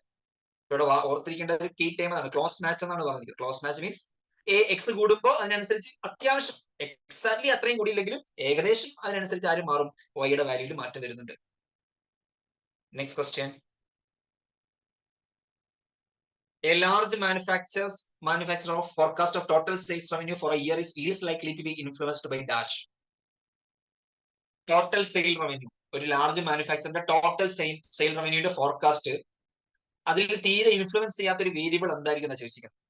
തീരെ ഇൻഫ്ലുവൻസ് ചെയ്യാത്ത ഒരു വേരിയബിൾ. ബാക്കി 3 കാര്യങ്ങളും തീർച്ചയായിട്ടും ആ സെയിൽസ് റവന്യൂസിന്റെ ഫോർകാസ്റ്റിനെ ഇൻഫ്ലുവൻസ് ചെയ്യും. ഏതായിരിക്കും? കാര്യമായി ഇൻഫ്ലുവൻസ് ചെയ്യാത്തത് seasonal pattern of sales revenue through out the year ആയിരിക്കും. കാരണം എന്താ? കാരണം അവർ ഫോർകാസ്റ്റ് ചെയ്യുന്ന സമയത്ത് തീർച്ചയായിട്ടും സീസണാലിറ്റിനെ അവർ കൺസിഡർ ചെയ്യും. അതുകൊണ്ട് തന്നെ സീസണിൽ ഏത് സീസണിലാണ് മാറ്റം കൂടുതൽ സെയിൽസ് വരിക, അങ്ങനെയുള്ള കാര്യങ്ങളൊക്കെ കൺസിഡർ ചെയ്തിട്ടായിരിക്കും അവർ ഫോർകാസ്റ്റ് ചെയ്യുന്നത്. അതുകൊണ്ട് ഒരു സീസണാലിറ്റി ഉണ്ടായി എന്ന് പറഞ്ഞിട്ട് അവരുടെ ഫോർകാസ്റ്റിനെ അത് വലിയ രീതിയിൽ ബാധിക്കില്ല. ഇത് എപ്പോഴാണ് വരുന്നതെന്ന് വെച്ചാൽ ഒരു വർഷത്തെ കാൽക്കുലേറ്റ് ചെയ്യുമ്പോൾ. അതേസമയം നിങ്ങൾ ഒരു 3 മാസത്തെ ഒരു ക്വാർട്ടറിലെ ഫോർകാസ്റ്റ് ആണ് നടത്തുന്നത് വരിക. ആ ക്വാർട്ടറിലെ ഫോർകാസ്റ്റ് നടത്തുന്ന സമയത്ത് സീസണാലിറ്റി ഉണ്ടെങ്കിൽ അവിടെ വലിയ ഡിഫറൻസ് വരും. കാരണം സീസണാലിറ്റി ഉള്ള ക്വാർട്ടറിൽ തീരെ സെയിൽസ് കുറവും, സീസണാലിറ്റി വരുന്ന ക്വാർട്ടറിൽ സെയിൽസ് ഭയങ്കര കൂടുതലായിരിക്കും. അപ്പൊ അവിടെ വലിയ രീതിയിൽ ഇൻഫ്ലുവൻസ് വ്യത്യാസം ഉണ്ടാവും സീസണാലിറ്റിക്ക്. അതേസമയം നമ്മൾ ഒരു വർഷത്തേക്കുള്ള ഫോർകാസ്റ്റ് നടത്തുമ്പോൾ ഓട്ടോമാറ്റിക്കലി ആ വർഷം ഏത് സമയത്താണ് സീസൺ വരുന്നതെന്നും ആ സീസൺ വരുമ്പോൾ ഏകദേശം എത്ര സെയിൽ ഉണ്ടാവും എന്നൊക്കെ ഉള്ളത് നമുക്ക് മുൻകൂട്ടി തീരുമാനിക്കാനും മനസ്സിലാക്കാനും ഒക്കെ പറ്റും ബേസ്ഡ് ഓൺ അവർ പാസ്റ്റ് ഡേറ്റ. സോ ഇവിടെ ഒരു വർഷത്തെ കാൽക്കുലേറ്റ് ചെയ്യുമ്പോൾ സീസണാലിറ്റിക്ക് വലിയ ഇമ്പോർട്ടൻസ് ഒന്നും ഇല്ല, ബിക്കോസ് വി അക്കോമഡേറ്റ് ഇറ്റ്. അതേസമയം നിങ്ങൾ ക്വാർട്ടർലി സെയിൽസ് ആണ് ഫോർകാസ്റ്റ് ചെയ്യുന്നതെങ്കിൽ തീർച്ചയായിട്ടും സീസണാലിറ്റിക്ക് അതിനകത്ത് ഇൻഫ്ലുവൻസ് ഉണ്ടാവും. അപ്പൊ മറ്റൊരു ചോദ്യത്തിൽ അതായിരിക്കും ചോദിക്കുന്നത്, ഒരു ക്വാർട്ടർ സെയിൽസിന്റെ ഫോർകാസ്റ്റ് നടത്തുമ്പോൾ ഏറ്റവും കൂടുതൽ ഇൻഫ്ലുവൻസ് ചെയ്യുന്നത് ആരായിരിക്കും എന്ന് ചോദിച്ചാൽ അത് സീസണൽ പാറ്റേൺ ആയിരിക്കും. Next question. When a time series linear regression analysis is used for predictive modeling, the variable that is being predicted, predict ചെയ്യപ്പെടുന്ന വേരിയബിൾ ഏത്? ലീനിയർ റിഗ്രഷൻ അനാലിസിസിൽ ആരെയാണ് നമ്മൾ predict ചെയ്യുന്നത്? ഡിപെൻഡന്റ് വേരിയബിളിനെ അല്ലേ, വൈനെ അല്ലേ predict ചെയ്യുന്നത്? സോ ഡിപെൻഡന്റ് വേരിയബിളിനെയാണ് predict ചെയ്യുന്നത്. Option B. predict ചെയ്യാൻ ഹെൽപ്പ് ചെയ്യുന്നത് ഇൻഡിപെൻഡന്റ് വേരിയബിൾ എക്സ്. ക്വസ്റ്റ്യൻ അത് ഒരുപാട് ഡേറ്റ തന്നിട്ടുണ്ട്. ചോദ്യം എത്രയേ ഉള്ളൂ? Percentage of the total variance that can be explained by the regression equation. Percentage of the total variance. Percentage of total variance കണ്ടുപിടിക്കാൻ നമ്മളെ ഹെൽപ്പ് ചെയ്യുന്നത് R² ആണ്. അപ്പൊ നമുക്ക് ഇത് IMAയുടെ രീതിയാണ്. നിങ്ങൾക്ക് വേണ്ടതും വേണ്ടാത്തതുമായിട്ടുള്ള കുറെ ഡേറ്റാസ് ഇതിൽ തന്നിട്ടുണ്ട്. പക്ഷെ നമ്മുടെ ചോദ്യത്തിൽ ഉത്തരം കണ്ടുപിടിക്കാൻ നിങ്ങൾ ഒറ്റ കാര്യം നോക്കിയാൽ മതി, R². R²ന്റെ വാല്യൂ എത്ര? R²ന്റെ വാല്യൂ എത്ര മക്കളെ? അതാണ് ടോട്ടൽ പ്രപ്പോർഷൻ ഓഫ് വേരിയേഷൻ എന്ന് പറയുന്നത്. 99.99724. ഏതാണ്? 99.724 ആണ് പ്രപ്പോർഷൻ ഓഫ് ടോട്ടൽ വേരിയൻസ് എന്ന് പറയുന്നത്. So this is the way IMA trick you. They will give a lot of data. ഒരു കാര്യവുമില്ലാത്ത നിങ്ങളെ കൺഫ്യൂസ് ചെയ്യാനായിട്ട് കുറെ ഡേറ്റാസ് ഇത് കണ്ടിട്ട് നിങ്ങൾ ചിലപ്പോൾ എന്തോ വലിയ ക്വസ്റ്റൻ ആണെന്ന് വിചാരിക്കും. പക്ഷെ ആൻസർ വളരെ എളുപ്പമായിരിക്കും. ചോദ്യം എന്താണെന്ന് ആദ്യം, റിക്വയർമെന്റ് എന്താണെന്ന് ആദ്യം നോക്കുക.